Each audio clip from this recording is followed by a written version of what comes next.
pessoal da Canon, sejam bem-vindos ao Canoncast, o podcast da Canon do Brasil. Francisco do Canon College falando com vocês. Dessa vez, bem diferente, porque a gente tem dois convidados, que é o João Paulo Krajewski e a Roberta Bonaldo. Sejam bem-vindos. Obrigado e parabéns por acertar meu sobrenome assim. Esse sobrenome é uma peste, né? É difícil, é difícil. Muito obrigada por receber a gente, Francisco. Um grande prazer estar aqui. Obrigado. Teve um problema aqui técnico, mas a gente resolveu. Ela tá sem o microfone, mas tá de lapela ali. 100%. João Paulo, da onde vem esse sobrenome? O sobrenome é polonês. A família do meu pai, de origem na Polônia, mas foi uma família bem doida, assim, Polônia, aí Inglaterra, Itália, vieram para a Argentina, meu pai veio parar no Brasil. Olha, e esse sobrenome era bem ruim na escola. É, complicado. Já ouvi várias versões dele. O que você pode imaginar, já ouvi. Krajelski, Kradiuski, nossa, Krajewski. Ou é Krajewski, o J tem som de I. Arrebentou. Você nasceu aonde? Nasci em Campinas, interior de São Paulo. Você também? Eu também. Na mesma maternidade, descobrimos depois que a gente casou. Olha isso. É. Ó, o universo já ligando vocês Já desde o conspirando. começo. Mas ela foi criada em Itu, separadas, nos conhecemos depois. Na faculdade, em Campinas também, É. que a gente foi colega de turma na Unicamp. E qual que é a diferença de Campinas para Itu? Assim, em questão de vida. A Campinas é uma cidade bem maior do que Itu, né? Então, Itu é uma cidade mais interiorana, menorzinha e tal. Eu gosto muito, tanto é que hoje a gente mora em Itu, né? Gostamos Campinas. dos dois lugares. É. Um jeitão parecido, mas Campinas é uma cidade maior, né? É uma cidade com muito mais... com maior, né? É muito mais veloz em questão de vida social do que Itu, né? É, o estilo de vida e tal. Mas, assim, é uma cidade grande, mas tem um pouquinho de cidade pequena também, assim. É meio que uma mistura dos dois. Mas o tempo de vida é diferente, né? E Mas como é que foi crescer em Itu? Ai, foi muito gostoso. Uma infância muito tranquila, tinha muitos amigos, né? Na minha época, já tô chegando naquela idade. A gente brincava muito na rua, né? Tinha muitos amiguinhos, assim, na rua onde eu morava. E foi uma infância muito urbana, né? Diferente do que eu fiz hoje. Meus pais, eu brinco que eles são bichos de cidade. Então, eles sempre brincavam, nossa filha é meio diferente, meio exótica, que ela gosta do mato. Mas eles respeitavam, davam muito incentivo para eu ir atrás dos bichos, estudar. Mas foi uma infância muito tranquila, muito saudável. E os pais dele vieram ali da Polônia, Inglaterra e Argentina e veio para cá. E seus pais? Os meus pais são bem brasileiros São bem mesmo. brasileiros. Nascidos em Itu, meu pai também passaram uma parte da vida em São Paulo, mas sempre aqui por São Paulo mesmo. Como é que foi crescer em Campinas? Foi bom. É uma cidade, eu gosto muito de Campinas e ao mesmo tempo que é uma cidade grande, tem também interiorzão lá. Sim. E você tem um pouco da tranquilidade, né? E São Paulo, para mim, ainda é um mundo assim... Digo diferente, né? Sente um pouco diferente. Vocês já moraram em São Paulo? Não. Mas a gente vem muito pra Família. cá, né? Vem pra cá Família, bastante. Não trabalho. tem como fugir daqui, desse coração, né? Mas tem família aqui, mas a gente já morou fora do Brasil também, moramos na Austrália um tempo e moramos nos Estados Unidos e a Roberta até meio que morou uma época nas Ilhas Fiji. Do outro Paraíso lado do lá. mundo. Então deu para sentir assim, a Austrália, eles achavam Itu gigante, porque as cidades lá são bem menores em geral, Então, né? Na Austrália, o estilo de vida é bem interiorano.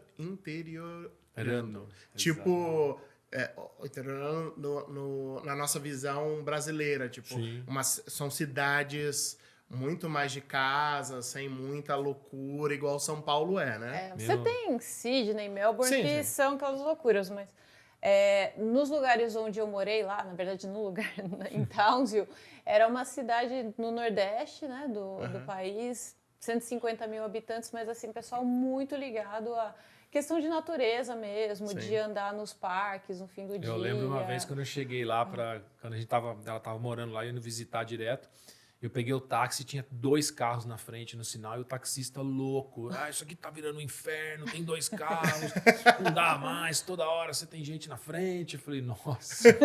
Isso, Que estresse.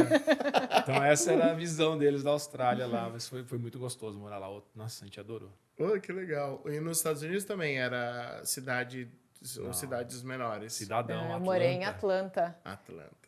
Que é ali no, Eu não no sei nem Sudeste, quantos milhões né? de habitantes tem. Ai, eu Atlanta. não sei de cabeça, mas é uma... É grande. É uma metrópole mesmo, Sim, é um sim. cidadão. Eu trabalhava na universidade na época, então optei por morar perto da faculdade, voltava andando. Então, tinha um sentimento assim de lugar mais tranquilo. O centrão mas... lá era um negócio bem selva de pedra mesmo. Tinha uns parques, né? Ela trabalhou no Georgia Institute of Technology, lá fazendo pesquisa com biologia. Que legal. Mas deu para sentir um interiorzinho ali perto do parque. É bem Eu diferente. tinha Legal. meu refúgio dentro daquela cidadona. Cada lugar tem seu... Sim, então. Sua parte boa. A gente sempre pega, né, pela parte boa de cada lugar. Então, Sim. Nos Estados Unidos tem muita, né, nas periferias, que lá é dito como periferia, não como a gente imagina. Né? Quando a gente fala em Brasil periferia, a gente imagina uma coisa.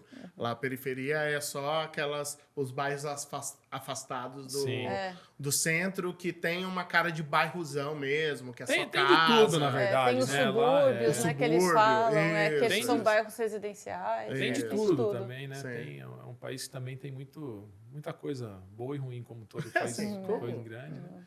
Como todo lugar. Mas foi legal. Que legal. Você fez faculdade de biologia? Eu fiz. Na verdade, a gente se conheceu na faculdade, né? A gente fez Unicamp. Uhum. E, nossa, foi... Desde criancinha eu falava que queria ser bióloga. Né? Como eu falei, eu era louca por bicho, por planta. Eu sempre me senti muito bem na natureza. Então, entrar na Unicamp já foi aquele sonho, né? De vestibular, aquela loucura.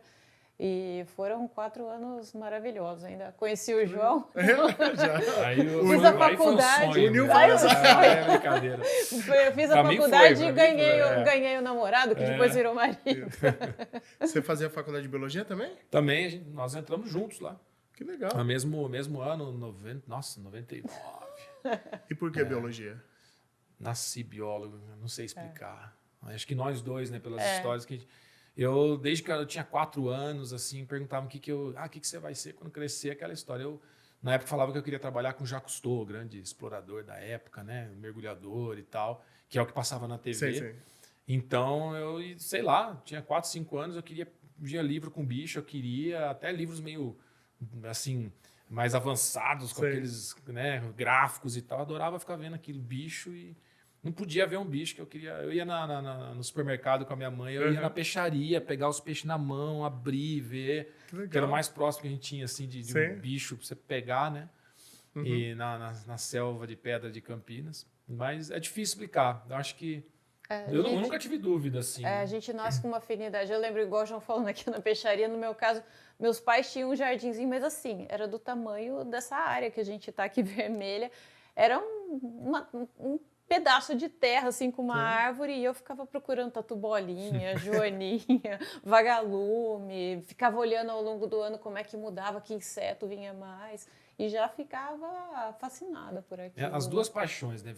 Ver, tá com bicho, com coisa, né? Planta, qualquer coisa viva, né? Biológica ali, e fazer imagem disso aí. Então, eu sempre, quando eu comecei a fotografar, tudo que eu via, queria fazer foto, sabe? Queria ter... Eu gosto do visual. Então, essa arte da fotografia e a maior inspiração, a natureza. Então, mas a inspiração dos dois querendo ser biólogo, a sua era mais a viagem, era mais o conhecer a biologia, os animais, as plantas e tudo mais, ou a ideia era, assim, exploração do mundo... Nossa, é difícil. Porque eu acho que assim, todo biólogo tem muita coisa associada, né, com isso. De querer conhecer o mundo. Tudo. Eu acho que para mim é o fascínio pelo mundo natural. Assim, de você ver um bicho e olhar aquele... Cara, é fantástico você pensar que a gente vive num planeta com tantas formas de vida diferentes que funcionam, que se reproduzem. Para um biólogo, né? E cores, formas diferentes. Então, tinha muito disso para mim. De você olhar um bichinho, cara, olha só a forma, o jeito. E ao mesmo tempo, para você ver tudo isso, era muito legal você viajar. Então, nossa, eu sonhava, né? Botar as mochilonas e sair aí, procurar os bichos nos cafundó do planeta aí. Sim. e fazer imagens. Acho que juntou tudo. E você, pelo que eu sei da sua história, eu achei você bem parecida com isso. Né? Eu pensava também nessa parte de viajar, mas eu acho que era muito assim, mais para ver os animais, as curiosidades, ver um bicho muito diferente, por exemplo, um ornitorrinco, né, que eu tenho lá na Austrália. Eu falava, gente, como é que pode existir um bicho tão bizarro? Não é possível. Aí depois via uma ave que fazia uma dança muito diferente, falava, nossa, como é que pode? Então, quanto mais a gente, né, estudava, conhecia, mais se encantava e mais queria conhecer tudo isso. Que legal. E aí, para o nosso audiodescrição, para vocês que estão aí só nos ouvindo, né? A gente já fez fotografia, já fez um podcast com um fotógrafo cego, que é o João também. E tem muita gente com deficiência visual, ou até mesmo quem está ouvindo nas plataformas, né, digitais, tanto o Spotify quanto o Deezer, está só ouvindo, então a gente faz uma audiodescrição do local e da gente, para as pessoas montarem o cenário dentro da cabeça delas. Legal. Então aqui o cenário que a gente está é basicamente uma sala, né? Tem um sofá branco, onde estão os 2 convidados sentados. Eu estou sentado numa poltrona cinza. Aqui no fundo tem uma TV com o logo da Canon. Temos um painel também cinza, de madeira, mas parece meio um mármore. Atrás dos convidados tem uma estante cheia de objetos. Atrás de mim também tem uma estante cheia de objetos. Tem 2 mesas de centro também, com livros e objetos. E tem o Francisco aqui falando com vocês. Está com uma calça verde, uma blusa preta, uma blusa xadrez aberta aqui. Eu tenho barba. Tenho cabelo. Tô perdendo, mas ainda tem. A barba e o cabelo já com fios pretos e brancos. Sou grande, sou gordo e sou branco. É isso, minha audiodescrição. Bom, minha audiodescrição, eu tô usando uma calça preta, uma regata lilás, roxa. Não sou muito grande. já sabe que eu chamei você de baixinho, com o maior carinho do mundo. Não é bullying, gente, é com todo amor que ele me chama de baixinho. Porque eu tenho 1,60 de altura, também sou magrinha, então sou uma figura meio diminuta. Loira, de olhos claros e sou branca. Eu sou já maiorzinho que a Roberta, tenho 1,86 m, sou considerado grandinho. Acho que o meio termo entre magrinho e gordinho.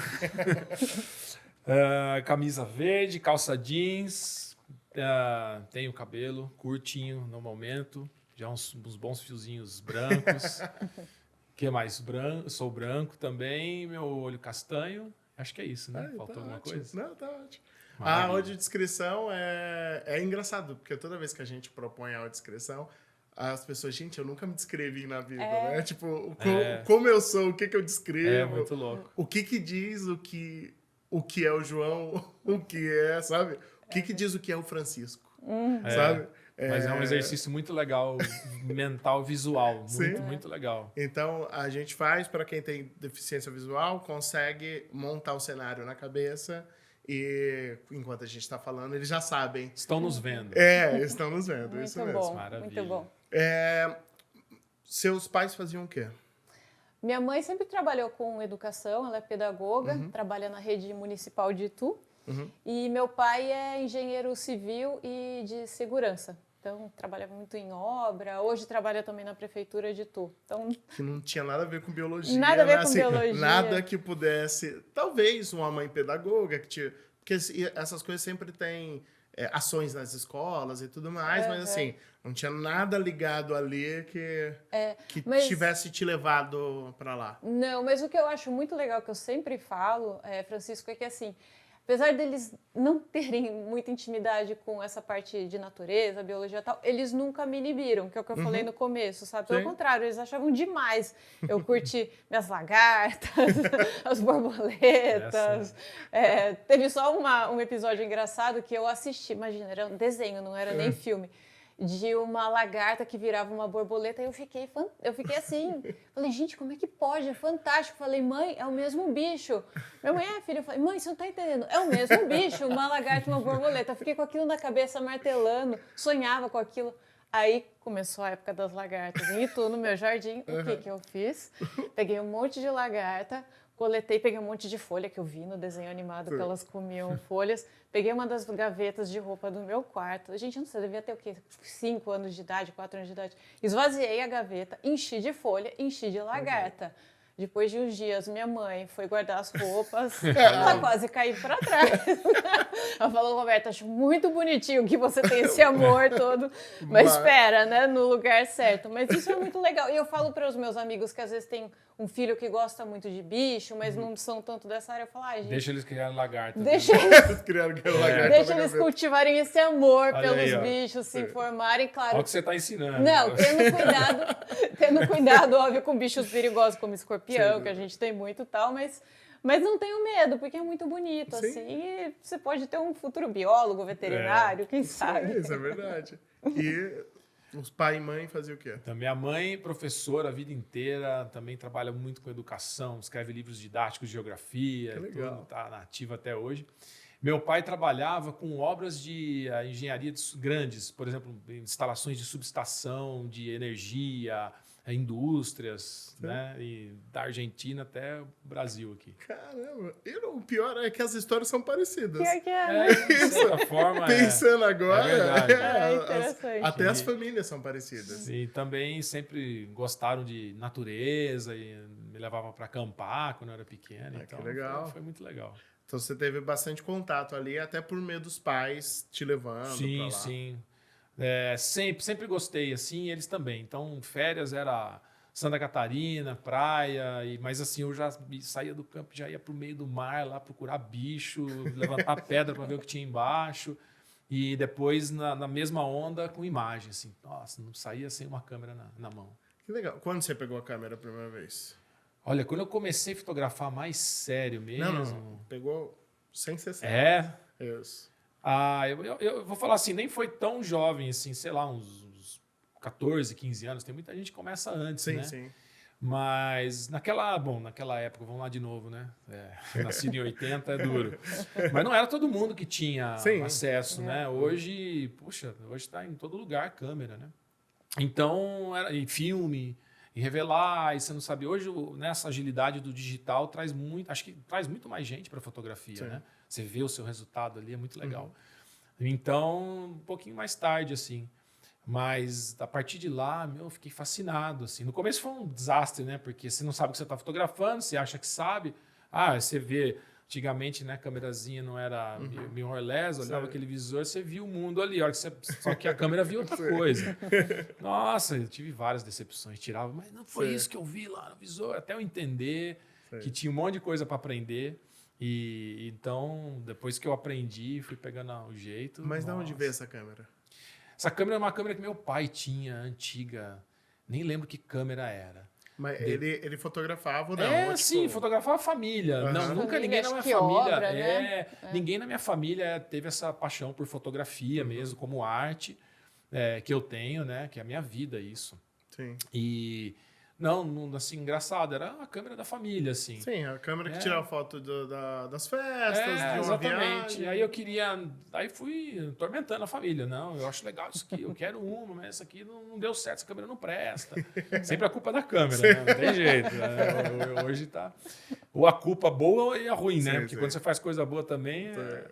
O pessoal fala, essa câmera é boa. Né? Para ele, eu explico. Quanto mais avançado, melhor a câmera, mais difícil é de mexer. Não tem nem automático na câmera e tal. E daí fiquei atormentando. E eu gosto, né? Ainda fiz a biologia muito para fazer biologia marinha. E eu queria fotografar embaixo da água.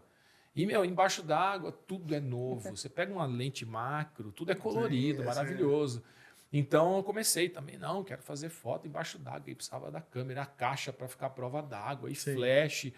Nossa, aí foi parafernália. Aí tive que aprender. E fui assim, trocando. Nossa, hoje eu quase que não saio sem uma câmera na mão. Mas essa adolescência foi com essa ideia de se tornar biólogo já? Biólogo e fotógrafo, fotógrafo e biólogo? Olha, as duas coisas sempre andaram muito juntas. Assim. Eu conheço gente que, né, começou a biologia, mas acho que desde que você me conheceu, né, eu falava. Eu quero fotografar, filmar, trazer imagens de biologia. Mas já era ligado à biologia, não era tipo fotografia por fotografia, sabe? Quero ser fotojornalista, eu Paisagens, quero... muita paisagem, bichos, mas eu tinha uma paixão por biologia, por ciência. Sim. E acho bonito, porque tem gente que fala, não, a ciência, claro, você como cientista, você tem que ser sem sentimentos na hora de analisar um dado, para você não botar a sua vontade nos resultados científicos.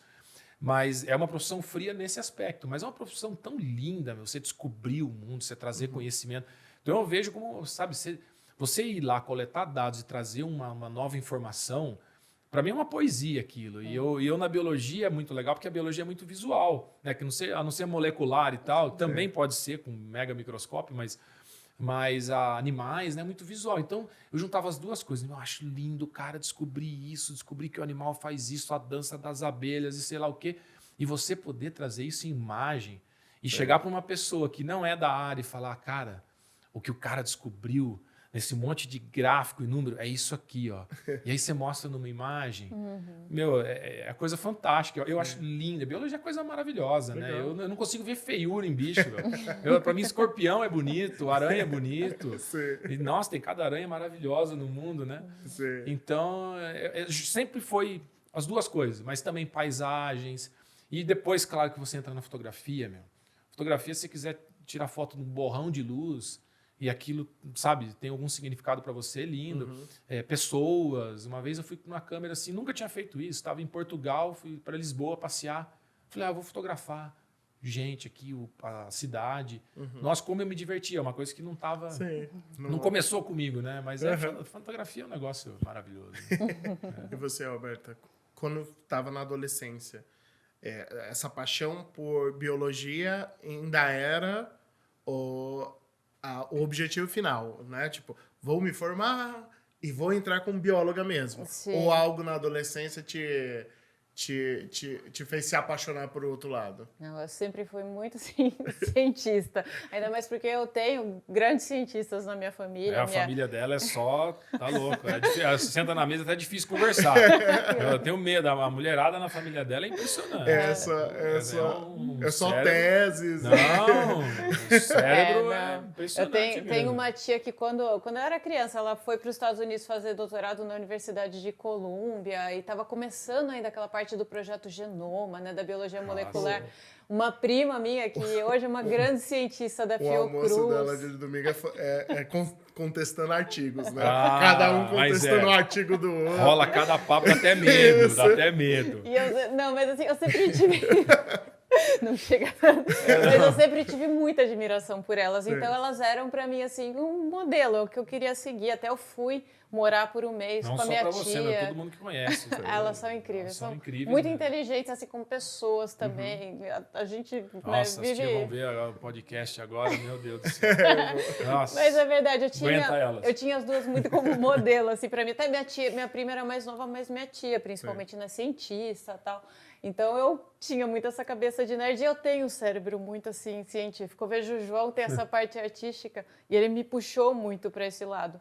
Mas eu entrei na faculdade, eu lembro até a primeira vez que eu e o João, a gente foi para uma excursão de disciplina da Unicamp, a gente sentou no ônibus batendo papo e tal, e ele falando que ia trabalhar com essa parte de foto, de imagem, de vídeo. Para mim era tão distante. Não sabia o que eu estava falando.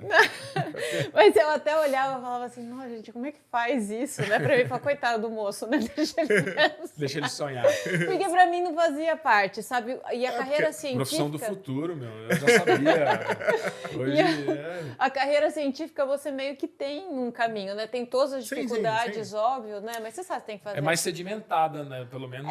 Você tem tem uma história um caminho, né? mais, como diria assim, um caminho mais unificado, né? Que se segue, né? Você faz entra isso, na academia, depois você tem o mestrado, o doutorado e tal. E cara, a fotografia é uma loucura. Você pode ser tanta coisa. E muita coisa, né? No Brasil não tinha, assim, pessoas que faziam essa carreira que a gente faz hoje. Hoje até tem mais pessoas, né? Mas você não tinha, assim, como é que eu faço? Então, para mim, ele falando isso, eu falo, nossa, mas como é que faz isso, né? Aquele comecinho de namoro, eu guardei pra mim o comentário. Mas você sempre gostou. Eu sempre gostei, mas eu nunca me imaginei. Que é o que a gente faz hoje. Mas assim, eu entrei, eu até a segui a música, biologia até, por inclusive, isso. a tia que ela tanto falou, é uma fascinada por música, por arte, então tem muito isso também. Né? Mas assim, eu entrei na biologia pensando, vou ser cientista. Tanto é que fiz mestrado, doutorado, 2 pós-docs. E daí, aos pouquinhos, eu ia acompanhando o jogo das viagens, comecei a fazer a parte da logística, fui aprendendo para fazer fotografia. Eu adoro fazer foto dele, de bastidores. Comecei na fotografia por isso. Eu não colaboro muito, fazer... mas é concentrado lá e ela arrebenta. Embaixo d'água, então, ela é mergulhadora que me ensinou a mergulhar.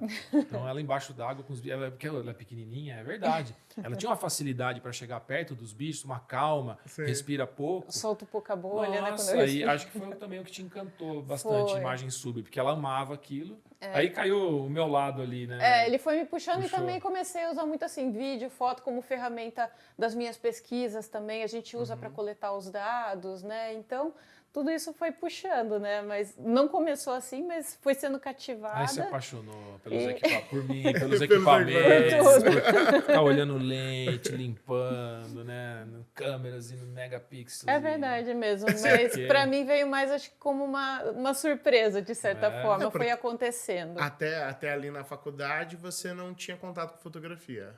Não. Assim, pelo menos, o contato com fotografia todo mundo tem, porque vai ver uma revista, um jornal, hoje site, Instagram, tudo bem. Mas assim, não tinha ninguém na família, não tinha... Essa parte não tinha. Não, na família é muito nerd. Não tem, assim, a parte artística da família não tem tanto, né? São apreciadores da arte. São apreciadores, né? Mas não Com são certeza, artistas, né? Sim. E aí, chegando lá, ele já estava na fotografia e na biologia junto, né? Você fez mestrado em? Eu fiz mestrado, a gente fez junto, na verdade, né? A gente fez em ecologia também na Unicamp. Mas trabalhando com ecologia de peixes marinhos em Fernando de Noronha. Ecologia, para a galera que não é muito da área, não é só pegar lixo do chão, né? A disciplina de ecologia na biologia, ela tem muito cálculo, muita coisa numérica, coleta de dados, análise estatística. Então era bem do lado nerd, assim, mesmo, Aí, e depois o doutorado? Doutorado, daí eu fui para a Austrália, né? Eu fiz o meu doutorado todo numa universidade na Austrália, a James Cook. E também trabalhando com ecologia de peixes marinhos lá, né? A Austrália tem mais espécies do que aqui no Brasil, né? Tem a grande barreira de corais. E tinha um professor... Voltado para a vida marinha. Vida marinha também, em peixes marinhos. Continue. Você tinha um professor? Tinha um professor lá, tem até hoje, na verdade, o David Bell. Eu era grande admiradora, sou até hoje dos trabalhos dele. Era assim, meu sonho fazer doutorado com ele. Sim. E consegui uma bolsa e aí foi para lá. Fui estudar e lá também. Pós-doutorado? Pós-doutorado. Aí eu consegui primeiro uma posição nos Estados Unidos, em Atlanta, no Georgia Tech, com um professor americano, mas ele fazia parte de campo em Fiji. Então, eu me mudei para Fiji, passei 9 meses morando lá. Você vê como é que é a grande barreira de corais, Fiji. Mas não, era bastante trabalho. Assim, eu era gerente de uma estação de pesquisa lá, né, que era um laboratório meio improvisado em uma das vilas lá. E também fazia coleta de dados, mergulhava o dia inteiro. Nossa, era muito sol. O cabelo ficou quase branco, né? Ficou da cor do sofá. De verdade mesmo, de tanto sol que a gente tomava, ficava morenona e o cabelo branco. Sim. E daí depois, né, imagina 9 meses no campo o tempo todo, coletei muitos dados. Aí eu fiz um segundo pós-doc aqui na USP, em São Paulo, no Departamento de Biociências, no laboratório do Paulo Roberto Guimarães Júnior. Mais conhecido como Miúdo. Como Miúdo. Que é um cara grande também, forte, mas... Todo mundo chama ele carinhosamente de miúdo. Mas daí para a parte analítica mesmo, para analisar esses dados todos que eu coletei durante esse tempo em Fiji. Foi muito divertido, mas aos poucos, né, principalmente durante o pós-doc, fui trabalhando cada vez mais com o João, ajudava ele com produção, quando dava ia fazer um making of para ele, né, gravar ele em ação. A gente filmou muito, acho que muitos assuntos da pesquisa da Roberta e também minha eram muito visuais, muito bonitos, que eram com peixes marinhos. Então aquilo me deu uma acelerada assim, fazer imagens e tal. Né? Pô, que legal. Pode pegar o copo aí só para gente. Eu agradeço. Não, por favor, bem-vinda aqui. Vamos apresentar a Andressa. Eu tomei água muito rápido. Né? Fica pilotando a gente já traz a jarra para isso. Muito obrigado. Tá ótimo, sim. Obrigada. Não, por enquanto não, Andressa. Então, terminando a faculdade, você fez o mestrado e você, na cabeça, já estava tipo, vou ser fotógrafo ou vou ser biólogo? Porque assim, uma coisa assim, gosto de fotografar, uma coisa ou outra de biologia. Sim. E tá tudo legal, vou usar isso quando eu fizer minhas pesquisas XYZ. Ou já era tipo, acho que eu vou ser um fotógrafo que fotografa biologia. Eu sempre tive um sonho, como eu falei, de trabalhar com imagem e biologia, mas aquele sonho que você fala, meu, será que isso existe? Sim. É possível no Brasil? Eu vejo tanta gente escreve pra gente perguntando isso, porque é uma carreira que não tem uma receita de bolo, né?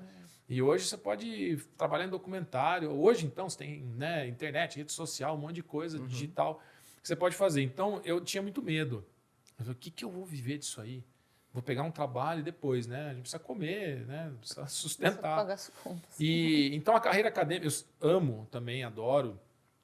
Acho a coisa mais linda do mundo. Mas a carreira acadêmica tinha uma receita. Então, eu falei, puxa, vou fazer o mestrado, fiz doutorado. Mas eu sempre assim, cavando uma carreira também com fotografia. Então, na época, 2004, acho, a gente estava fazendo mestrado em Fernando de Noronha, com o professor Ivan Sazima, que trabalha na Unicamp, com assuntos muito bonitos. E aí o pessoal do Terra da Gente, da IPTV Campinas, entrou em contato, queria filmar uma história, um programa com a gente. Aí deixa que eu faça as imagens embaixo d'água e tal. Então a gente entrou nesse mundo da imagem, eu tive o primeiro contato. E aí foi nesse contato com eles, olha, eu estou fazendo biologia, mas eu fotografei essa história que o cara está estudando lá, com um bicho tal, com um macaco, com isso, com aquilo. E aí então, a gente foi fazendo trabalho juntos, revista, Globo Repórter na época. Aí quando a gente foi para a Austrália, eles foram também. Então eu fui assim, eu estava na cadeira acadêmica, aquilo virou meu trabalho, assim, eu levava super a sério e virou meu mundo. E aí eu cavava aquele caminho do lado, assim, né? As coisas assim, né? Um na frente do outro. E aí chegou a hora de juntar, mas sempre com medo, assim, falou, gente, se eu estou pegando bastante trabalho com fotografia, mas e aí, se eu vou largar tudo que eu construí? Cara, deu um medo. Deu um medo, assim, eu ficava assim, não, peraí, fotografia é brincadeira, não é trabalho, sabe? Meu trabalho é isso aqui, porque eu tinha sedimentado aquilo. Aí foi uma transição lenta, assim, precavida, na qual chegou uma época no meu doutorado que eu comecei a trabalhar no Domingão do Faustão, na Globo. E aí era tanto trabalho que eu falei, não, puxa, eu vou terminar meu doutorado, mas na época estava com uma bolsa de estudos e tal, terminei a bolsa de estudos para poder entrar de vez, assim, e me dedicar mais. Nossa, de lá para cá, foi uma coisa assim, uma montanha de trabalho, a gente gosta do que faz, vai atrás, né? E aí começamos a trabalhar com as produções de fora, e BBC, agora Netflix, agora deu um boom, tem tantos canais e tal. Sim. E aí a Roberta junto também nessa mesma vibe antes assim de academia e olha, fazia um trabalho com a gente, outro não, fazia, de repente surgiu tanta coisa, eu falei, Rô, você gosta, você é boa nisso e tal, vamos... E aí foi também, né? Nossa, mas aí eu vou tirar o pé e tudo porque isso. Ela foi uma cientista até hoje muito melhor do que eu fui. Então, assim, todo mundo falava, nossa, mas Roberta Bonaldo, a cientista dos peixes que escreveu livros e tal, vai parar? E ela falou, gente, eu amo isso aqui, documentário. Né? Na verdade, quando eu parei, eu terminei meu segundo pós-doc, né, o da USP, eu falei assim, eu vou tirar um sabático de 6 meses para trabalhar na íntegra com ele e depois eu volto, né? Aí, no fim, surgiu, porque eu tinha medo também dos dois apostarem, né, falou, né, colocar os ovos na mesma cesta, né? Você fica, né, questão da segurança financeira e tal. Aí eu falei, não, vou tirar só esses 6 meses, daí eu volto para o meio acadêmico. No fim, apareceu tanto trabalho, mas tanto, só aumentou, né, João? Não, e foi fantástico, porque... Você vê, nunca deixamos de ser biólogos, em hipótese nenhuma. Ao contrário, o que eu aprendi... Porque pesquisa é aquela coisa, você fica mais focado numa área de conhecimento. Então, é fantástico, você aprende muita coisa sobre aquilo. Agora, filmar, você vai lá com um baita de um pesquisador de macacos, primatas, na Amazônia, que é um lugar que a gente ama, de paixão. E aí eu falo, nossa, como eu era ignorante, não sabia nada, né? Porque eu fiquei preso na área marinha. Dali a pouco você está trabalhando com um cara que trabalha com inseto, né, com uma pesquisadora de outra área, nada a ver, de corais. Então a gente foi encontrando pessoas fantásticas e aprendendo. E claro, a natureza para a gente é uma coisa tão grande, né? Tão vasta. Então a imagem, o documentário deixou a gente próximo disso. A gente foi se especializando em imagem, cada vez mais aprendendo, né? A parte de imagem técnica, equipamentos infinitos, foto, depois vídeo, né? Que muda um pouco. Então, visual e a construção também de sequências de documentário, a parte mais artística, editorial mesmo, né? De Sim. como trazer o cinema para a tela na biologia, né?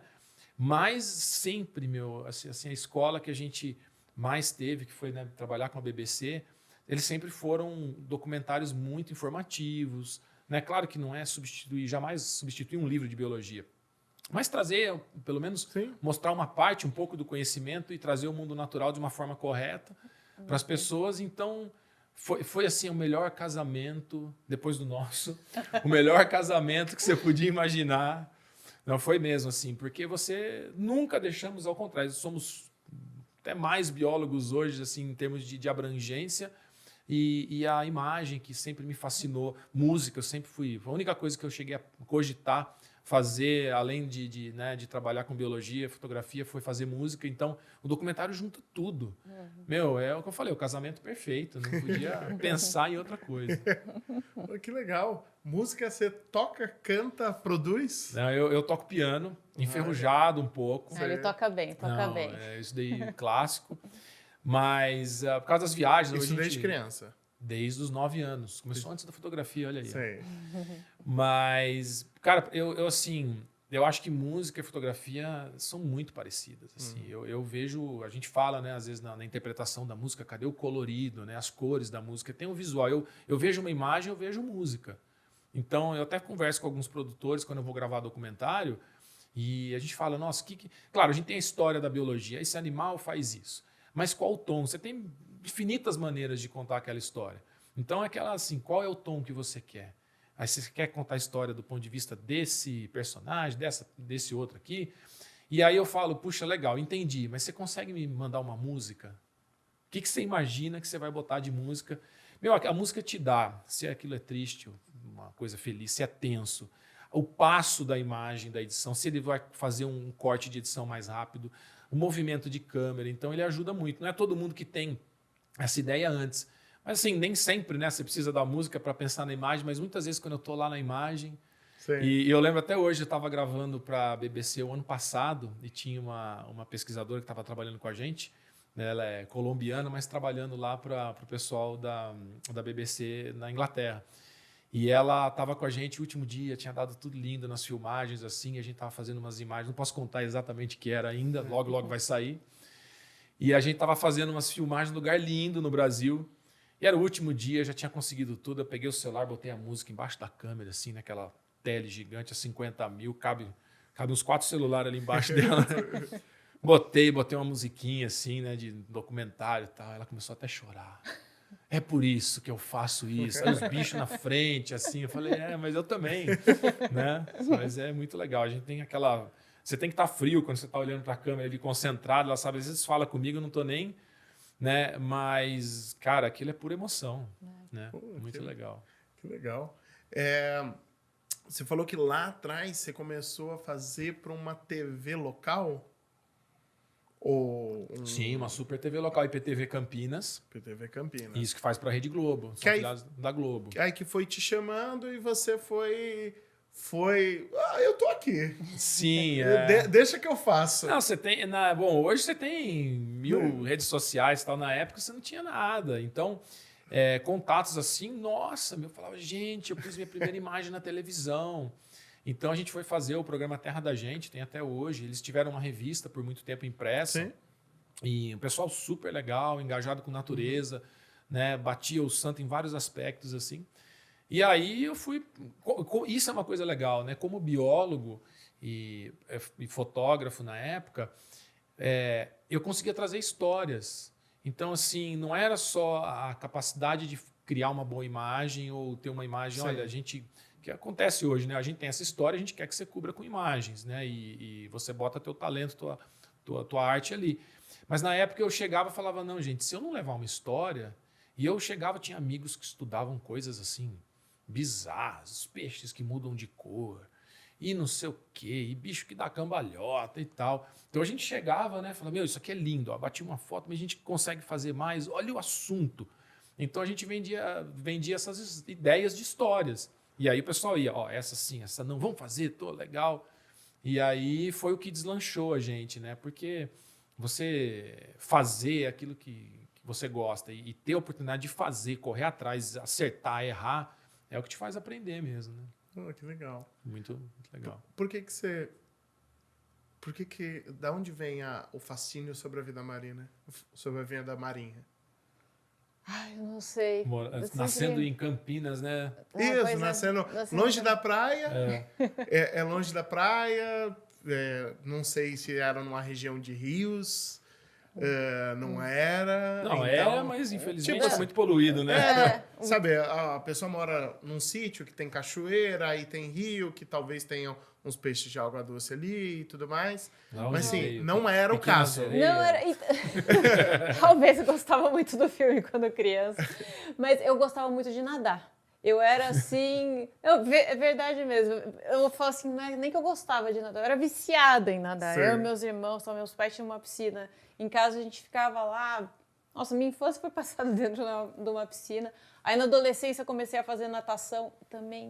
Aí treinava junto com a equipe. Não foi por filme na TV também? Eu tive isso. Não, de gostar. Estou e tal, na época mas era super popular, década de 80. Era muito bonito. Não, mas eu acho que nem tinha tanto. Eu lembro de assistir muito pouco já custou na época. Fui ver depois. Eu acho que tu não pegava, eu já custou. Eu não pegava, eu mesmo. Um ano de diferença, pô, tô tão velho assim. Mas eu acho que eu tinha muita afinidade com a água. E daí, por gostar de bichos também, qualquer bicho me encantava. E daí juntava duas paixões minhas, né? Bicho na água. E talvez por ser uma coisa meio distante e tal, criava aquele fascínio. Mas eu lembro até que quando eu passei no vestibular, meu avô, que, nossa, era paixão da minha vida e tal, o pai da minha mãe, ele falou pra mim, quero te dar um presente e tal. E daí ele me deu um curso de mergulho, que ele sabia que era o grande sonho que eu tinha na época. Até daí o João... Foi Fernando de Noronha, começou mal ela. Pô, aquela água cristalina, maravilhosa. Já viu o tubarão no primeiro mergulho, ficou feliz da vida. Eu comecei em uma água um pouquinho mais turva. Mas eu lembro, eu passei no vestibular, né, saiu o resultado em fevereiro de 99. Aí nas primeiras férias, que foi em julho, a gente já viajou para Noronha, né? Meu avô me deu o curso, me deu a viagem, tudo. E eu falei, não, vou fazer o curso de mergulho. Até meu avô falou, sério? Você quer me dar um presente? Me dá um curso de mergulho. E ele foi lá e te deu. E eu sempre falava assim, que eu tinha certeza que eu ia gostar de mergulhar, que eu não sabia como é que ia ser, né? Mas que eu ia ter certeza que quando acontecesse eu ia gostar. E eu também viciei. Nossa, até hoje, é uma paixão. A gente, na época que a gente trabalhava com biologia marinha, a gente passava o ano inteiro viajando o tempo todo para estudar, para mergulhar. Chegava nas férias, o que a gente vai fazer? Mergulhar. E qual que é a sensação? É incrível. Primeiro, eu achava que no mergulho o que fosse me encantar fosse mais a questão de ver os animais, né? Sim. Os peixes, ver de perto no ambiente deles. Mas eu lembro que a própria sensação de estar flutuando é como você está voando, né? Tipo, você está aqui, você pode ir para cá, para lá. É muito tridimensional. E ver o comportamento dos animais no ambiente deles, sabe? No meio deles, é tudo muito diferente. Então, é porque é muito diferente mesmo. Porque se eu estou numa floresta... Eu tô aqui, eu tenho uma árvore e tá tudo tranquilo, eu ouço o vento, eu ouço cigarra, eu ouço a folha, eu ouço coisas passando, eu ouço o próprio animal. Então, você tem Mas você vê bem menos, né? Você vê na vida marinha. Isso. Também tem isso, mas assim, não é muito diferente, assim, sendo bem grosseiro, de eu estar num ambiente de cidade. Eu também estou ouvindo coisa, vendo vento, vendo coisa passar. Mesmo meio. Assim. É o mesmo meio. Agora, a água... Você sabe que... vai na água, é outra pressão. Sim. Tem coisa te abraçando o tempo inteiro, todo, que é a água. Tem coisa, tipo... A respiração é diferente. Você enxerga... sabe, a visão... A luz é diferente. A luz é diferente. É um problema grande para nós, fotógrafos. Mas sabe que tem um professor, grande amigo meu, Sérgio Fletter, uma vez, ele gosta de dar umas viajadas, assim, professor de biologia também. Ele falou uma coisa, é verdade, assim. Imagina que você pega uma floresta, encolhe essa floresta, ela vira um recife de coral. E você transforma as árvores em corais coloridos e as aves em peixes. E os insetos em crustáceos. É mais ou menos isso, de milhões de formas. Porque se você pega assim, peixes coloridos, eles vivem no meio tridimensional igual aves. A ave voa, Sim. o peixe voa na água. Sim. E eles se comunicam visualmente, então por isso são coloridos também. As cores dos peixes são um modo de comunicação. Então você imagina você poder voar numa floresta do Avatar, né? com árvores coloridas, essa sensação. E tudo condensado. A Amazônia, tipo, quilômetros de floresta. Cara, que assim, o cara Recife que... de coral. Eu amo floresta e Recife de coral, que é a nossa vida de acadêmica toda, né? Mas assim, imagina você poder, de um lugar que você está sentado, você olhar num Recife de coral, o que você vê em quilômetros de caminhada na Amazônia. Sim. Então você tem que ter muito mais paciência para ver natureza numa floresta. Às vezes você fica o dia inteiro. O que é lindo, porque quando você vê uma coisa, você vê um animal raro. 2 semanas atrás, a gente estava, depois de 5 anos procurando, né, vimos bem, assim, gravamos bem o tal do papagaio careca. Uma espécie de papagaio que não tem pena na cabeça, tem a cabeça laranja. Então, assim, a gente tremia, né? Caramba, ele está vindo comer fruta e estamos ali. Né? Então, assim, você tem esses momentos na floresta, né, que são marcantes porque é difícil. Agora, no Recife de coral também, cara, você cai na água, aquela nuvem de peixe abre, aí você passa no meio, 200 lugares na Indonésia que em um mergulho, se você for bom de olho, você vai ver 300 espécies de peixe. Sim. 300 cores diferentes, em corais em forma de Formatos leque, diferentes. túneis de corais. Eu lembro uma vez, lembra que a gente estava nas Ilhas Salomão? Foi. Nossa, foi um lugar que 6 voos para chegar lá. Aí a Austrália é meio do caminho. Pra você ter uma ideia. Aí parou lá, fomos para as Ilhas Salomão, chegamos lá. A única coisa que a gente ainda deu para perceber que estava no planeta Terra, assim, de tão longe que era, é que do lado tinha já uma bandeira do Brasil e na época uma foto do Neymar, uma pintura do Neymar. Eu não lembro que ano que foi, que era a Copa do Mundo, a galera adora. Eles lá. adoram o Brasil lá. Aí mais 2 voos, depois 6 horas de barco, chegamos num lugar assim, aquela ilha paradisíaca, assim, a definição de paraíso. Sim. A gente caiu na água, naquela água azul, assim, um lugar inóspito, tinha um barquinho velho, assim, a gente era um dos únicos mergulhadores em, sei lá, que raio de 500 quilômetros. A gente caiu na água, era peixe, coral, tudo colorido para todo lado, cardume, baleia piloto, né? Tubarão. Tubarão, assim, a gente olhava um pro outro, a gente botou a mão na cabeça, assim. Eu lembro que eu tava com a câmera dentro da caixa estanque, na época, na prova d'água, e você bota uma cobertura no domo lá para não riscar, uma cobertura de neoprene. Eu não tinha nem tirado, não deu nem tempo. Tubarão, baleia, não sei o que, caramba, olhei assim, eu perdi tudo, não tirei foto de nada. Aí eu tirei a capa, assim, olhei, a Roberta tava assim para mim, ó, com a mão na cabeça, falou, nunca vi nada igual, tal. Então, para quem começa na natureza, você fazer foto embaixo d'água, o que mais atrapalha é que tem tanto assunto que você não sabe onde focar. É lindo, maravilhoso, né? Mas Apaixonante. é legal porque a vida marinha ali, ela é muito mais visual, porque não tem sensação tátil Tem. embaixo d'água. Para os bichos tem muito. Não. Pra gente. Pra A gente. gente que pra tá lá. gente. Né? A gente normalmente tá de roupa Sim. que nos protege e você não vai pegar. Uma folha. Não Se deve, Não né? se Porque deve, né? são Tem quem animais, pega, mas você pode se não queimar, é tem muito Isso, pode se Mas queimar, os pode bichos dar são um muito problema. frágeis, Né? Você tem audição embaixo d'água? Pouco. Tem Mas pouco. Escuta, mas as bolhas, né? É doido, vocês porque assim, a água, o som se propaga muito mais longe, mais rápido. Sim. Então, teoricamente, só que é uma cacofonia, na verdade, porque você fica, Sim. né, com o som das bolhas. Tem peixes que você consegue ouvir. Você consegue escutar. Eles comunicam E com tem uma sons. experiência muito interessante que a gente teve Nas Ilhas Salomão nas Ilhas também. Salomão também, Esse foi... que lá tem um vulcão submarino que ele tá... Quanto você lembra, João? Ele não é tão fundo, porque Não, você ele é tem raso, muitos, mas você tem ele muitos tava- vulcões submarinos, mas geralmente eles são muito profundos, né? Mas Esse chega na superfície. Ele chega na Cavate, superfície, chama o Cavate. vulcão. Então, a gente nem estava mergulhando próximo a ele. A gente 40 tava quilômetros 40 do quilômetros vulcão. Mas mesmo assim, a gente escutava as explosões dele, um grave assim. Chegava a vibrar o embaixo peito, d'água, assim. Embaixo Nossa. d'água. Então, você imagina aquele cenário que a gente descreveu, paradisíaco, Sim. paredão de corais, aquela água cristalina, uma ilha com floresta e escutando aquele bum, cara, vibra o peito. Acho que saiu no áudio da câmera, assim, até. Isso foi incrível. E o grupo de peixes que eu trabalhei durante meu mestrado, meu doutorado, que são os budiões, também chamados de peixes papagaio. São peixes, eu sou suspeita, né?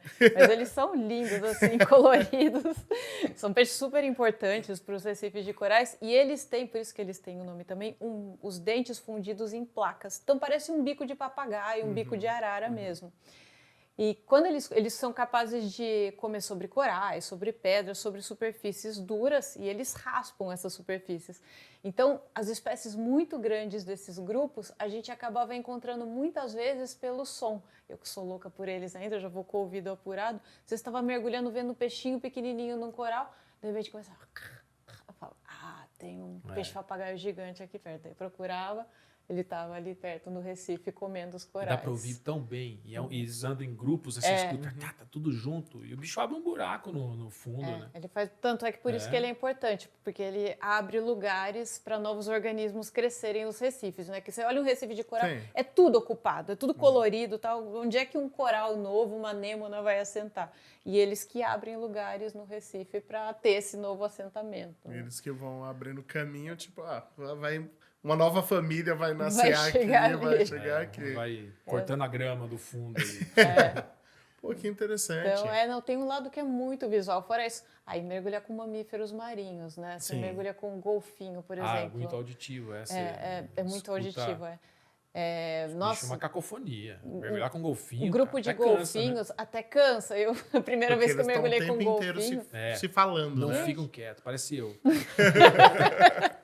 Não, é muito assim, e é fêmea, é macho, é filhote, tudo falando o tempo todo. A primeira vez que eu mergulhei com eles, cheguei a sair com dor de cabeça da água, de tanto que os bichos falam. Baleia que eles também. falam agudo também, né? Agudinho, Agudinho. Tem algumas espécies que as baleias fazem aqueles sons, não é coisa... gravíssimo, né? Mas os golfinhos que ela tá falando, em Noronha, cara, mas grupos às vezes de 500 golfinhos, você fica... Cara, você fica doido. É muita fofoca. Muita fofoca. Noronha rola. Estão comentando da gente, né? Falam o que esses humanos estão fazendo aqui. Noronha sempre tem umas histórias, né? Noronha tem umas histórias cabulosas. Os golfinhos devem saber tanta coisa que nem eu não vi. Só colocando a fofoca em dia. Pô, que legal. Até então, você estava fazendo... Você ajudava, Roberta? Ou você ainda não estava 100% na equipe... de produção, nem de... Não, eu era meio enxerida, né? Nada, imagina uma enxerida desse nível. Mas não, assim, a Roberta ela fazia imagens subaquáticas, né? Principalmente no mar. E toda a parte também de conteúdo científico e tal. Tipo, né? Mas eu acho que a virada mesmo foi quando você... Claro, ela estava, como a gente falou, né? Uma carreira acadêmica mais longa. Tava fazendo doutorado, pós-doutorado. A gente tava só apertando o botão. Entendeu? Ela tava... Verdade. Não vem, ela tava pensando. Isso. Pode sacanagem. Eu só tava clicando. Fala isso aqui, olha. Os caras matam a gente. Não, mas assim, o oficial meu era meio acadêmico. E você precisa de uma baita de uma dedicação, né? E quando dava, assim, eu ia com ele fazer, adorava, né? E comecei a mexer com as câmeras, que são brinquedos fascinantes também, né? Então no começo eu falava, gente, como é que eu vou saber todos esses números? Aí você vai pegando o jeito, a vivência, começa a se divertir. Mas quando você terminou o segundo pós-doc, que foi, nossa, acho que 2015, 16, nossa, já tem bastante tempo. Hein? Porque você lembra, a gente estava morando em Florianópolis ainda, a gente também deu um rolê legal, né? Deu para ver. Florianópolis também está na lista de lugares que moramos. Mas eu lembro a primeira 2015, gravação 16. grande que a gente fez com a BBC foi em 2015, que foi para o Planeta Azul 2, Blue Planet 2. A gente gravou uma moré, um peixe que salta fora d'água para comer os caranguejos em Fernando de Noronha.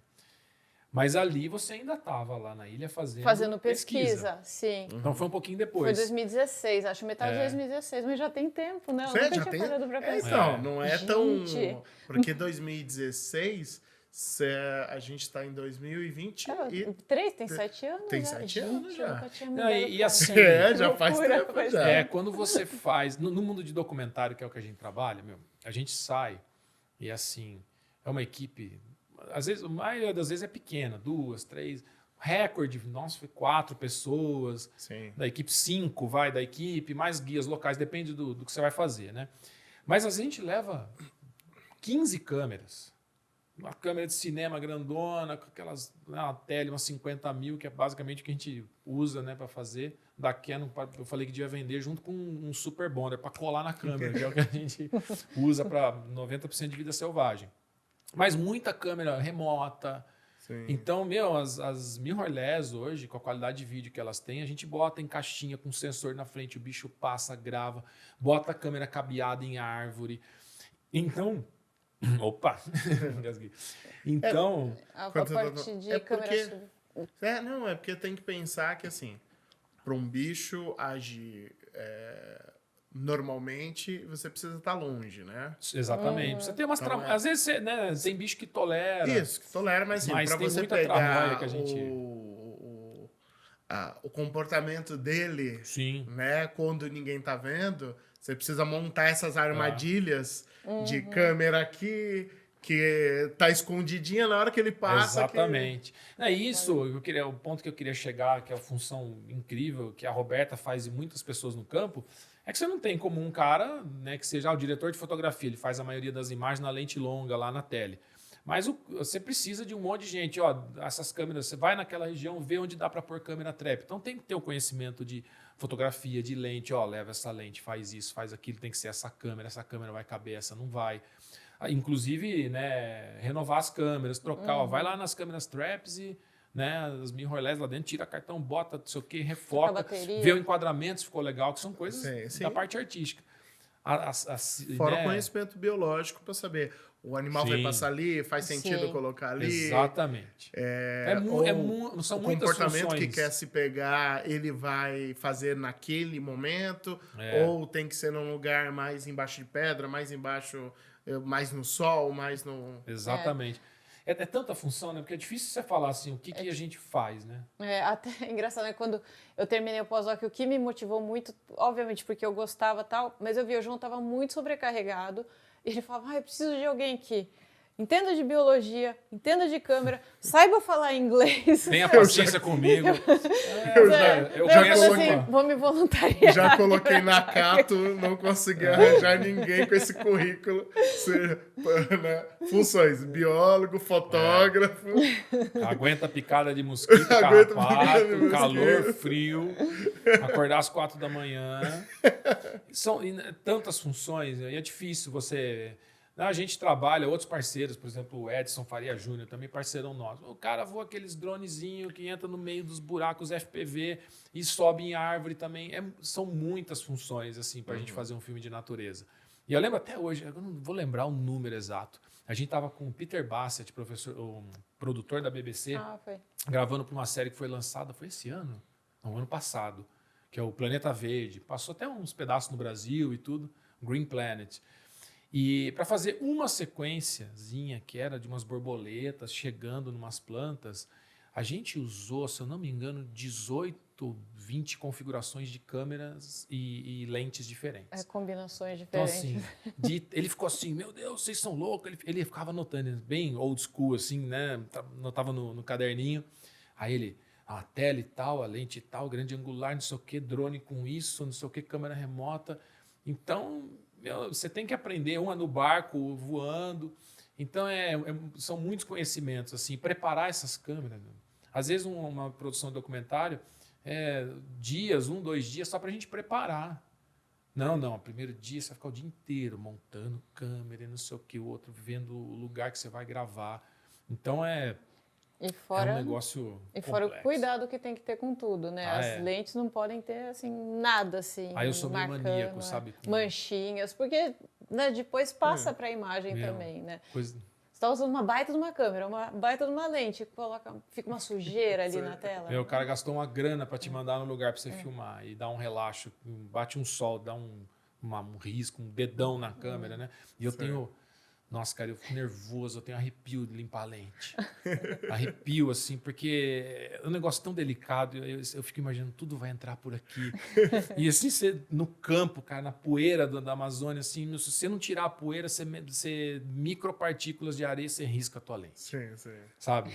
E assim, eu gosto de tudo perfeito. Ai, eu fico nervoso. Nervoso. Tô lembrando da gravação que a gente fez em Lençóis Maranhenses. Nossa Senhora! Que é um lugar maravilhoso. Nossa, a gente adorou ir pra, mas pras câmeras é uma condição cruel, né? Dunas. Porque é só areia E vento. lá. Areia e vento bastante. E você tendo que filmar uma tartaruguinha no nível do olho dela. Ou seja, a gente cavava umas trincheiras e botava a câmera. Aí teve um dia que eu tava com uma tele, acho que uma 100-400, com aquele parasol enorme.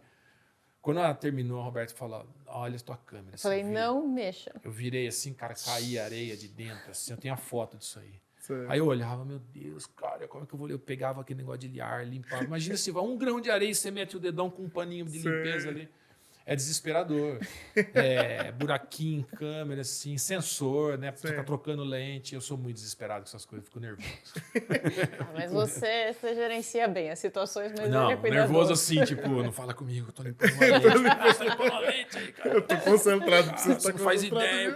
Nossa senhora. E as lentes que a gente usa para vida selvagem, o diâmetro da lente, sei lá, 50 mil, 127 milímetros de diâmetro. Haja espaço para cair sujeira, né? Verdade. Eu acho que foi Lençóis a gravação que a gente fez no Atacama também, que são aqueles desertos de sal maravilhosos, né? Também. Mais um lugar incrível. Eu lembro, a gente postou imagem. Estamos no Atacama. Salgado. Um monte de gente escreveu pra mim, tá lascado, vai estragar tudo. É verdade mesmo. Cuidado, porque até cabo quebra lá, porque é sal e não sei o que, desidrata. Aí eu já fiquei na noia, assim. Uma vez, até depois que a gente vai trazer a câmera para arrumar, teve que trocar uns parafusos. Mas, cara, a gente levou uma câmera para dentro de um vulcão. Ah, foi verdade. Com enxofre, assim, hipertóxico, no meio da fumaça, corrosiva. E assim, deu a câmera foi de boa até. A gente botou um plastiquinho assim, mas tinha uma hora que, não dá, vai. Vamos tirar. E eu nem lembro, eu tava com uma DSLR na época. Acho que era um DX, né? Alguma coisa assim. Eu falei, não, daí acho que demos uma ajeitadinha nos parafusinhos aqui, que corrói, não tem nada de metal. Lá eles te fazem uma mineração, tudo com cesto de palha. Porque o metal corrói. As escadas são de madeira também, não pode ter nada de metal lá, que reage com enxofre. E você com a tua câmera lá. Ideia de jirico, né? Mas aguentou a porrada. Mas é engraçado, porque mostra que a biologia ela é muita coisa e mostra como o mundo é diferente, né? Como acontece cada lugar do planeta ou embaixo d'água é muito diferente. E tudo conectado. Tudo conectado. Porque a gente fica aqui na cidade e acha que não tem biologia, mas... Sim. Nós e tudo que a gente come, faz e desfaz aqui vem da biologia. É muito, muito legal. Você imagina um lugar que não pode ter metal, porque o ambiente não permite. É doido. Entendeu? É muito engraçado. Até o próprio sal, eu gosto de brincar com as pessoas, eu falo assim, vocês sabem que vocês jogam areia na comida, né? Porque o pessoal pega o sal... Tem deserto de sal. Você está comendo comida com sal, com areia. Só que é uma areia salgadinha que a gente come e acha gostoso. Pra você ver o quanto tem várias coisas no mundo. A gente não. A maioria das pessoas que vivem na cidade, às vezes, não percebe o quanto o mundo tem essa cadeia de eventos, essa cadeia tudo interligada de coisas. Sim. Uma coisa mexe aqui, que mexe aqui, que mexe aqui, que pode alterar tudo. Sim. E pode ferrar tudo, ou pode mudar tudo por causa de alguma coisa que aconteceu aqui, que foi desencadeando várias outras coisas. Eu lembro do episódio dos Simpsons, que o Homer volta no tempo e pisa no gafanhoto, e quando ele volta para mandar, os caras estão com língua bífida. É meio assim. Mas é legal que os documentários hoje, eles mudaram também em função dessa concepção que você falou. Sim. Antigamente era o mundo encantado, né? Existe a natureza e nós estamos separados. Né? Olha que lindo. Eu lembro, quando eu vi os gorilas da montanha, a montanha encantada dos gorilas. Eu fui lá primeira vez em 2012, acho. Eu tinha gorila comendo pau de eucalipto na beira da estrada, em Uganda. Porque, destruíram tudo. A gente está retalhando o mundo, né? E aí hoje o pessoal orienta a gente nos documentários assim, olha, não, antigamente era, não apareça cerca na imagem, não mostra a plantação, é tudo lindo. Agora não. Ó, tem né, atividades humanas, tem interação, tem com o humano. Isso faz parte, isso é a natureza, as interações boas e ruins, né? A gente tem que mostrar o que a gente está fazendo. Então é muito legal, porque mostra essa concepção muito mais unificada nossa, né? As consequências que a gente tem na vida selvagem, a vida selvagem tem na gente. Que legal. Né? Então, legal. Falando de documentário, como funciona? Porque assim, vamos dizer que a gente pegou para ver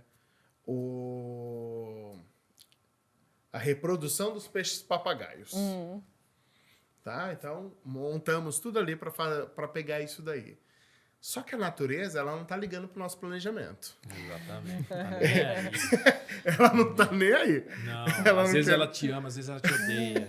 Ela não quer saber. Os bichos não leem o roteiro. Isso, Impressionante. você pede para ele ficar sentado ali parado para fazer a foto, ele Ligou não a fica. câmera, ele vai parar de fazer o que ele estava fazendo. Existe a síndrome da câmera ligada.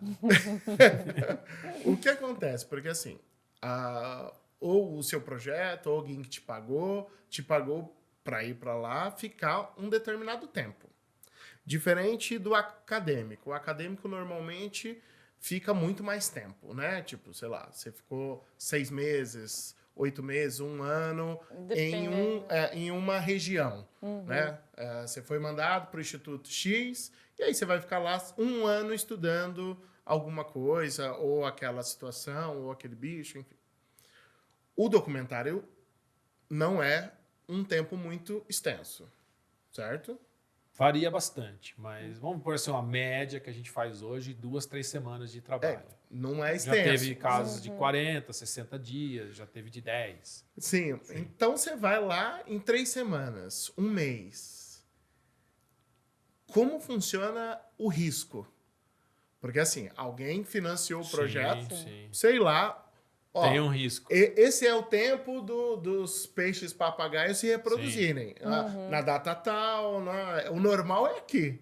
Mas pode chegar lá e tá chovendo o mês inteiro e você... Acabou de acontecer Acabou de acontecer isso. Acabou não, mas foi esse ano. Como funciona essa causa-relação de risco e natureza que não liga pro roteiro? Então, geralmente o que acontece? Pessoas descobrem uma história. Ou já viram filmado e querem filmar diferente. Ou conversaram com a Roberta, que é uma expert em peixes papagaios. Lá e ela contou... E nunca tivemos essa imagem. Isso acontece, eu já vi, mas nunca filmei. Já aconteceu da gente levar história, né? Muitas vezes. João, Roberta, vocês que vivem aí pros cafundó do Brasil, a gente está com um documentário de macacos. Vocês têm uma história incrível que algum macaco lindo do Brasil faz. Então a gente leva essas histórias. Aí o que acontece? É feita uma pesquisa monstruosa em termos da viabilidade, né? Então isso entra tanto da coisa acontecer quanto da coisa mais técnica de câmera. Sim. Vai dar para filmar porque é no fim do dia. Tem câmera que aguenta filmar nessa condição de luz. Que tele que precisa, de longe, de perto, mas é do barco, o barco balança, precisa do estabilizador, então tem toda essa parte, né? Sim, e isso logística. entra esse planejamento se aquele fenômeno vai acontecer. E aí entra os riscos, sempre tem. Mas assim, é um fenômeno extraordinário, que nunca foi filmado e que vai fazer o mundo inteiro cair o queixo. Nós vamos arriscar e nós vamos botar mais dinheiro e ficar mais tempo. Se der errado, a gente tem uma outra sequência. Se der errado, a gente não vai filmar esse comportamento, mas a gente vai conseguir isso aqui. Então, vai muito em torno disso. Aí, eles vão fazer essa consulta com milhões de pessoas, perguntar 10 vezes a mesma coisa para pessoas diferentes. O fulano falou que só dá para chegar a 10 metros do bicho. Não, eu já cheguei a 2. Não, fulano falou que é 100 e tal, mas tem foto. Tem e aí vídeo. eles vão entrar em contato com a Robertinha. Aí você pode contar melhor, mas ela vai também fazer uma parte dessa pesquisa e perguntar, né? Procurar o melhor lugar para gravar, se tem alguma pesquisa sendo feita. Então a gente tem também muito diálogo com o pessoal da academia mesmo, Sim. né? Especialistas, às vezes não tem ninguém que estuda determinado fenômeno, determinado Sim. bicho, mas a gente vai atrás para ver e monta todo um plano em cima. Quanto vai custar? Quanto vai custar Plano também. A, B, C.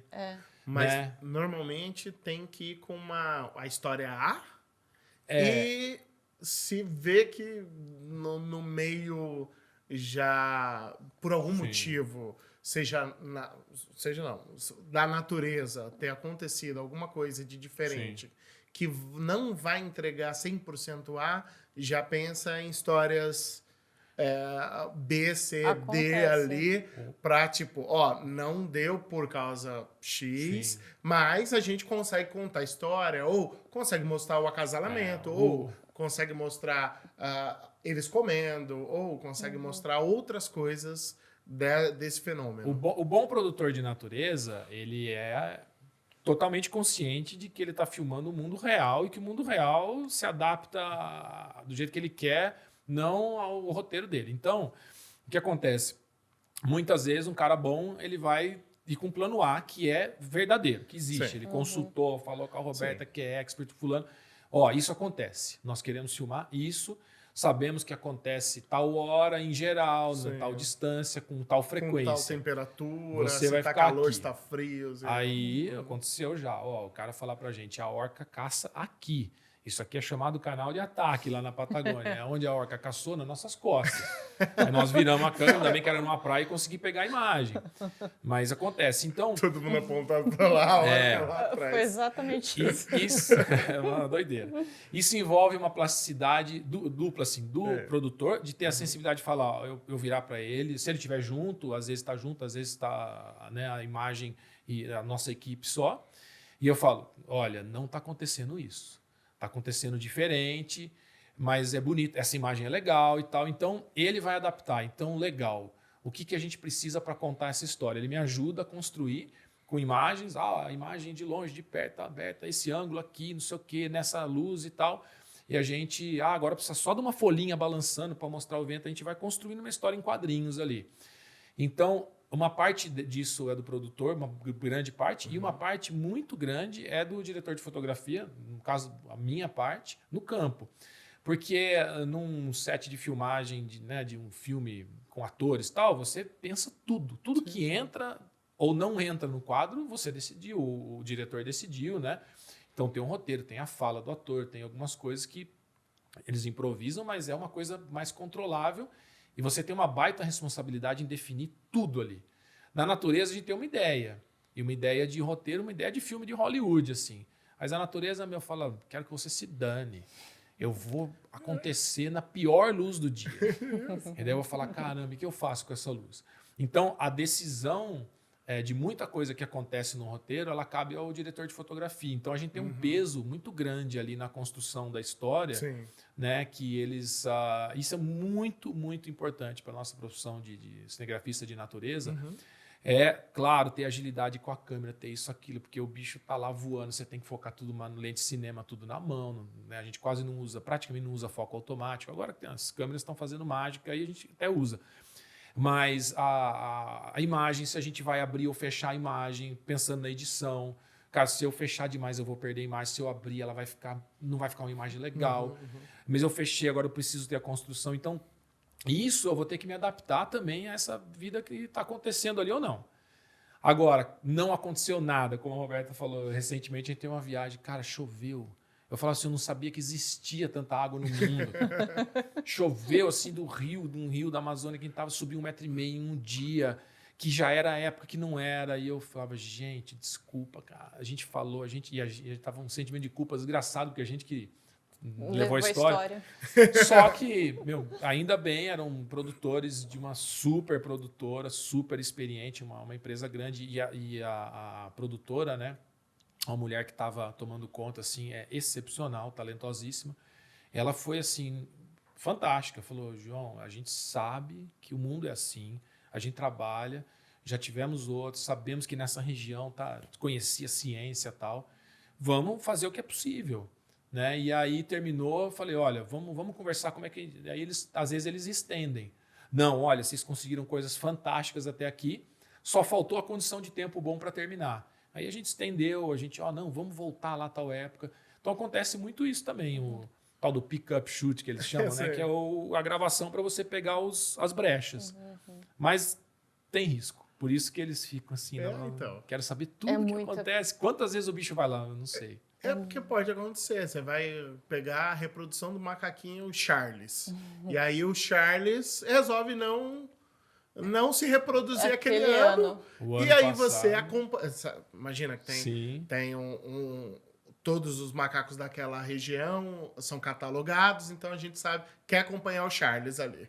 Então acompanhamos o Charles desde o começo. E aí chega na hora de falar. Hoje eu tô de boa. Não vou procriar esse ano, não. E aí, não tem procriação. Muito obrigado. Você faz o quê? Já rolou.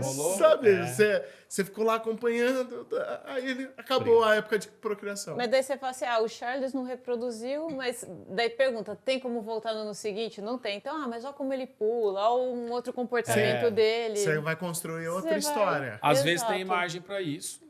Às vezes é tão focado só na reprodução, mas já aconteceu do ano passado. Olha, infelizmente, a viagem que vocês estavam para ir, a semana que vem não vai acontecer porque o bichinho morreu. Brigou lá com outra família e deu uma porradaiada e o bicho morreu. Acontece, meu. E aí?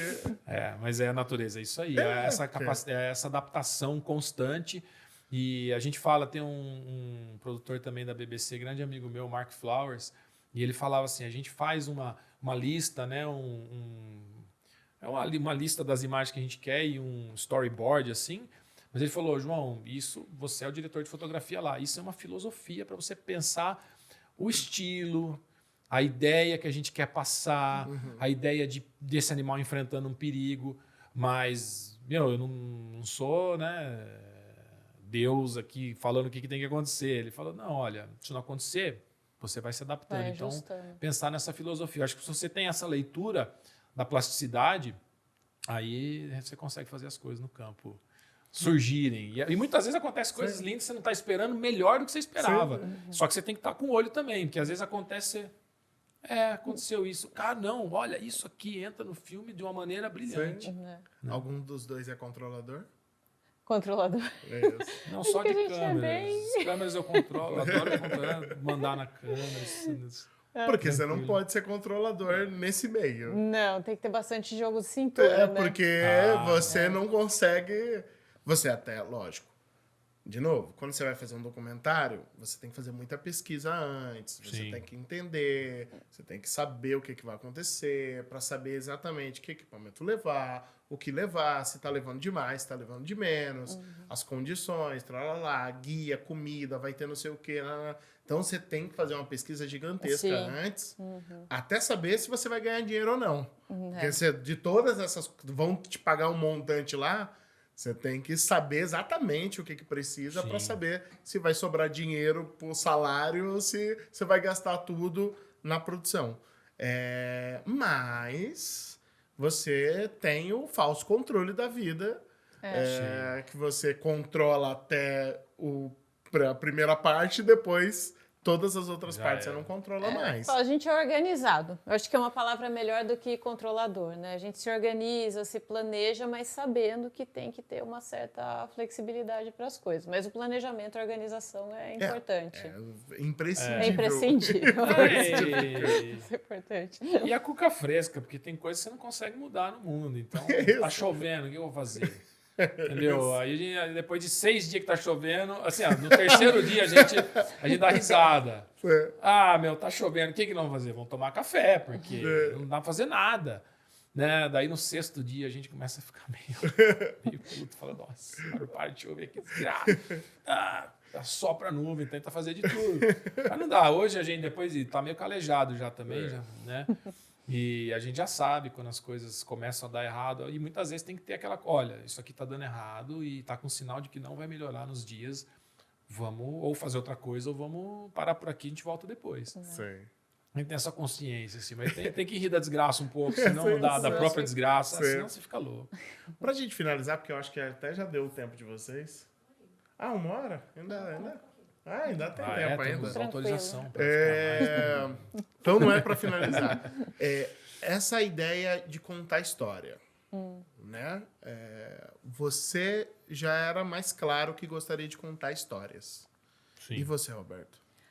Para mim também, porque apesar, né, de eu ter essa afinidade grande com a parte acadêmica, o meio científico, mas eu sempre tive esse interesse em levar para o público geral também, para meio que você dar uma satisfação, né? Você como cientista, né, você está ali sendo mantido por bolsas, agências de fomento estaduais, federais, tal. Então, e eu gosto também de contar histórias. E fora isso, a gente teve muita sorte de ter logo na iniciação científica um orientador que era muito orientado voltado para isso, que era o Ivan Sazima. E ele sempre falava assim, não, você vai fazer sua pesquisa, você tem que fazer 3 coisas com o que você descobrir. Comunicar para a comunidade científica através de um artigo e num congresso, né, para você trocar as ideias com outras pessoas da sua área, mas você vai levar isso de alguma forma para o público geral. E na época, né, a gente está falando aí 99, comecinho dos anos 2000, eu falava assim, gente, mas como é que eu vou fazer isso? Porque não tinha internet, você não tinha tantos meios de comunicação. Você dependia de achar uma revista, um jornal, um programa de televisão que te desse um espaço para comunicar. Mas ele sempre batia nessa tecla. Não, a gente vai achar. E a gente sempre teve essa preocupação. Então, mesmo quando eu ainda estava no meio acadêmico, eu era colunista do Ciência Hoje das Crianças, por exemplo. Eu tive uma coluna lá, Fundo do Mar, em que eu escrevia todos os meses sobre algum assunto. Então, sobre as algas que viviam dentro dos corais, sobre os peixes papagaio, que eu adoro tanto, sobre tubarões. Eu pegava um tema e desenvolvia. Até no começo foi um tanto desafiador, né? Porque escrever para criança ainda, né? Sim. Mas era muito divertido. Depois que eu peguei o jeito e tal, eu contava com colaboradores, convidava o João, colegas meus também para escreverem comigo. O João sempre cedia as fotos maravilhosas. Já cedia no grátis, né? A minha editora falava, essa coluna é a mais bonita do site, porque tinha as fotos dele também. Sim. E aí depois, então, né, trabalhei com a influência do João, tal, essa vivência mas de ela fazer sempre programa. foi ótima. Mas eu sempre gostei de Contadores, contar especialmente escrever. Ela escreve super bem. Você também. 10 línguas. Não, ela E era muito legal, porque a gente eu contava a história com fotos e ela escrevia, né? Eu também adoro escrever hoje, principalmente a parte de filme e tal. Mas os textos dela, as criançadas adoravam, e os adultos também. A revista Terra da Gente, nível... a gente escreveu uma série sobre recifes do mundo todo. Sim. Quem que aqui no Brasil, fora as revistas, dava oportunidades de contar histórias sobre a natureza? Nossa, eu tô tão desatualizado, vou ser bem sincero. Não, mas... Lá atrás? Lá atrás. Vocês, Digo de revistas, de meios de comunicação? Não, meio audiovisual. Meio audiovisual. Isso. Não, de natureza? Isso. Não, a Terra da Gente, que é da IPTV Campinas, é um programa de TV que tem, sei lá, tá com 30 anos ou mais, sei lá. Acho que mais. E eles fizeram vários Globo Repórteres, também tiveram revista, foi um canal fantástico. As grandes revistas como National Geographic, né, a Brasil... Ciência Hoje. Nossa, tem tantos, né? Audiovisual. Tem o Globo Repórter, tinha bastante matérias e documentários sobre vida selvagem. Sim, hoje você tem a TV a cabo, né?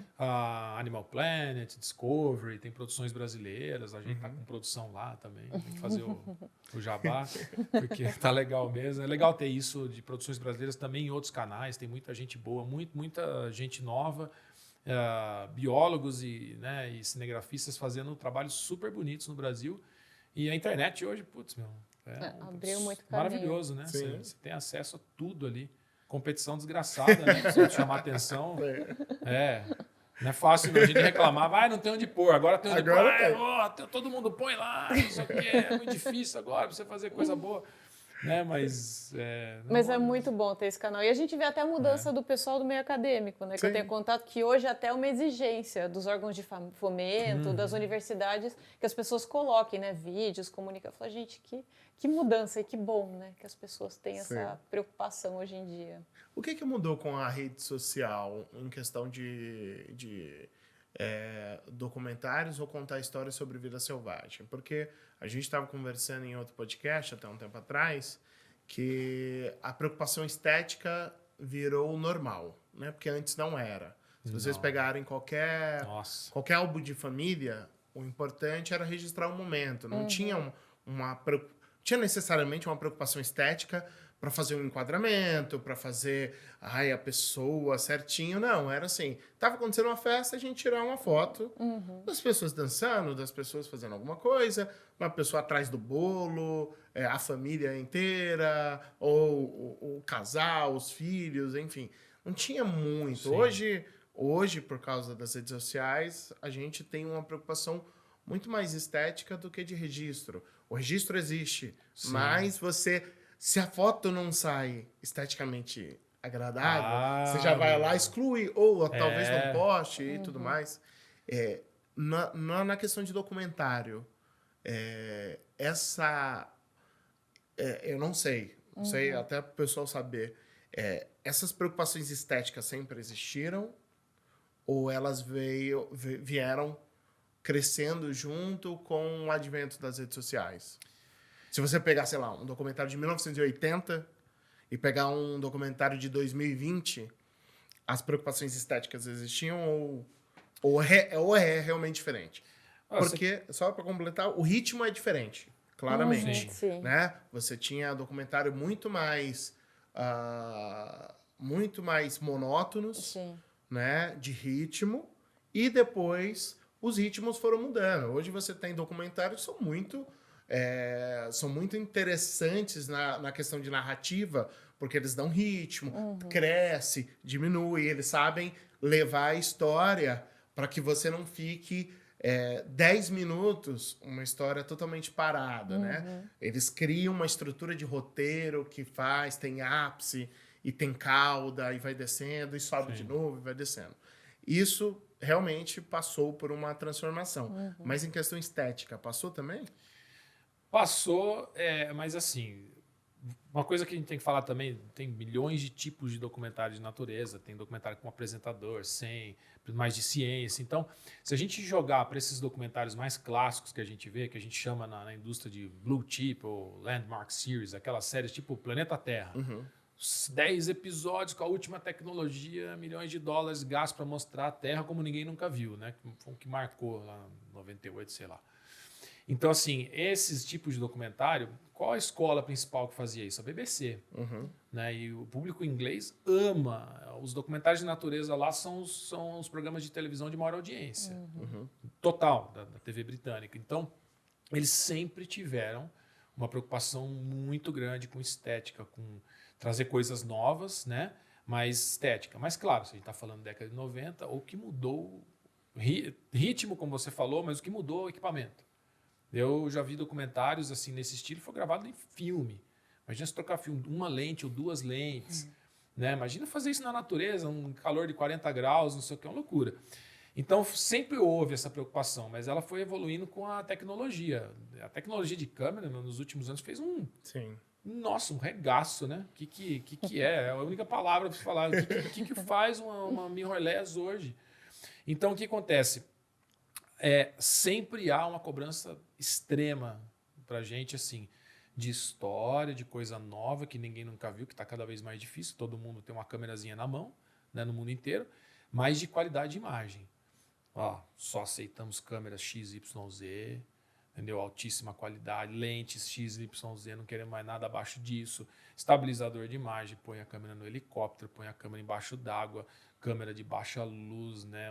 Nossa, aquela Canon M20, acho que aquela pequena, o negócio grava de noite com cor. Eu usei aquela câmera, o negócio fora, ela vê muito mais que você, entendeu? Certo. Então, assim, queremos essa câmera, queremos isso. Então, é um investimento alto e eles exigem muito. Então, sempre houve a cobrança extrema. Eu creio que talvez isso já estava mais embutido na indústria, por ser uma indústria menor e que sempre priorizou essa qualidade de imagem para poder, né, trazer algo de altíssimo nível. Talvez mais do que, vamos dizer assim, um consumidor médio de rede social, que hoje, como eu falei, eu acho que no começo tinha muita coisa feia, né? Quando todo mundo começou a postar na internet, olha lá, todo mundo botava umas fotos horrorosas, não sei o quê. Aí não é verdade. Hoje o cara olha assim, não, mas essa foto eu não saí tão bonitinho. Sim. Aí quantas pessoas não vieram? Agora a pessoa já sabe mais. A pergunta clássica. Ai, como é que você tira aquelas fotos de gente com fundo desfocado? Né? Então, é aquela coisa, olha, fotografia, né? Puxa lente, né? Então, eu acho que isso aí mudou um pouco mais. Então, hoje tem um grau mais alto. Agora, claro, hoje, como você tem câmeras, como eu falei, fantásticas, fazem qualidade, 8K em RAW e não sei o quê, né, para vídeo, não sei quantos quadros por segundo e tal. Você tem um acesso a isso ao mundo inteiro, as pessoas postam em rede social. Então, às vezes, a gente vê vídeos assim que, né, cinegrafistas ou fotógrafos mais amadores ou até profissionais da foto botam coisa de vídeo que a gente fica chocado com a beleza, com a maravilha de cena, drones e tal. Então, eu acho que sempre puxa. A gente teve já produções que eles têm um know-how absurdo com mega equipamentos, aluga caminhão baú para ir para o meio do campo, mas já teve gente que falou assim, nós vimos um cara...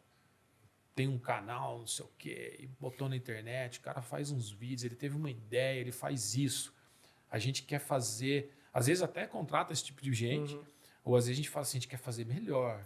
Eu falei, caramba, a gente olha o vídeo do cara, nossa, como é que eu vou fazer melhor? Daí eu dou aquela mentira, não, eu faço melhor. E aí, depois a gente descobre como é que faz.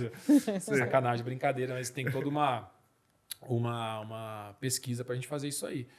Mas aí a gente dá uma pesquisada, às vezes até, né, trabalha em conjunto, como eu falei, com esse pessoal. Então, existe, sim, momentos que a gente... Puxa, mas a empresa, essa coisa do documentário, né, e tudo isso é feito realmente... eles têm uma exigência com a gente, assim, muito grande. Então, a gente fala de 30 dias. Quando eu falo 30 dias para gravar, não é gravar um documentário. Os trabalhos que a gente faz é 30 dias para gravar 5 minutos. Uma sequência. 4 minutos, uma sequência de um documentário. Sim. Então, eu lembro até hoje, quando eu fui para Fernando de Noronha, a primeira vez que eu trabalhei com a BBC, estava com um produtor fantástico. Nossa, uma pessoa assim que eu tenho um carinho, ele faleceu, infelizmente. Miles Barton, trabalhou na BBC há muitos anos. E aí, na época ele estava com 60 e poucos anos, super experiente e tal. E uns cinegrafistas incríveis também. E a gente chegou, o primeiro dia a gente foi assistir as imagens, o meu queixo quase caiu, assim. Falei, nossa senhora, esses caras são muito bons, é isso que eu quero fazer. Aí o Miles lá, magrinho, assim, olhava e falava, é um bom começo, a gente já tem uma ideia do que a gente pode gravar, eu acho que essa imagem aqui, a gente vai chegar numa que dá para usar, porque a história que a câmera mexe para cá e para lá, né? Então é uma cobrança desgraçada. E eu lembro até hoje, eu estava... guiando, foram as primeiras imagens que eu consegui fazer que entraram para o documentário, fiquei super feliz, né? Na época, o canal principal da BBC, negócio visto por, se não me engano, 500 milhões de pessoas no mundo, né? E eu lembro até hoje, assim, dele falar, João, calma, a gente tem que fazer 5 segundos de imagem por dia. Aí eu fiz as contas, ele falou, mas não, de sentido. Eu falei, não, porque a gente está fazendo algumas coisas em câmera lenta, não sei o quê. Se você pegar 5 segundos de ação por dia, bem gravado, a gente fecha o filme. Eu fiz as contas em 30 dias, falei, nossa, ele tem razão. Daí ele falou, a gente só vai pegar coisa muito boa. A gente não vai usar imagem boa, a gente só vai usar imagem muito boa. Daí eu falei, esse é o nível que eles já exigiam lá atrás, então... 5 segundos em 30 dias dá 150 segundos. Então... Só. Então, mas as câmera lentas, lenta, tem coisa que você grava em 120, 240 quadros por segundo, né?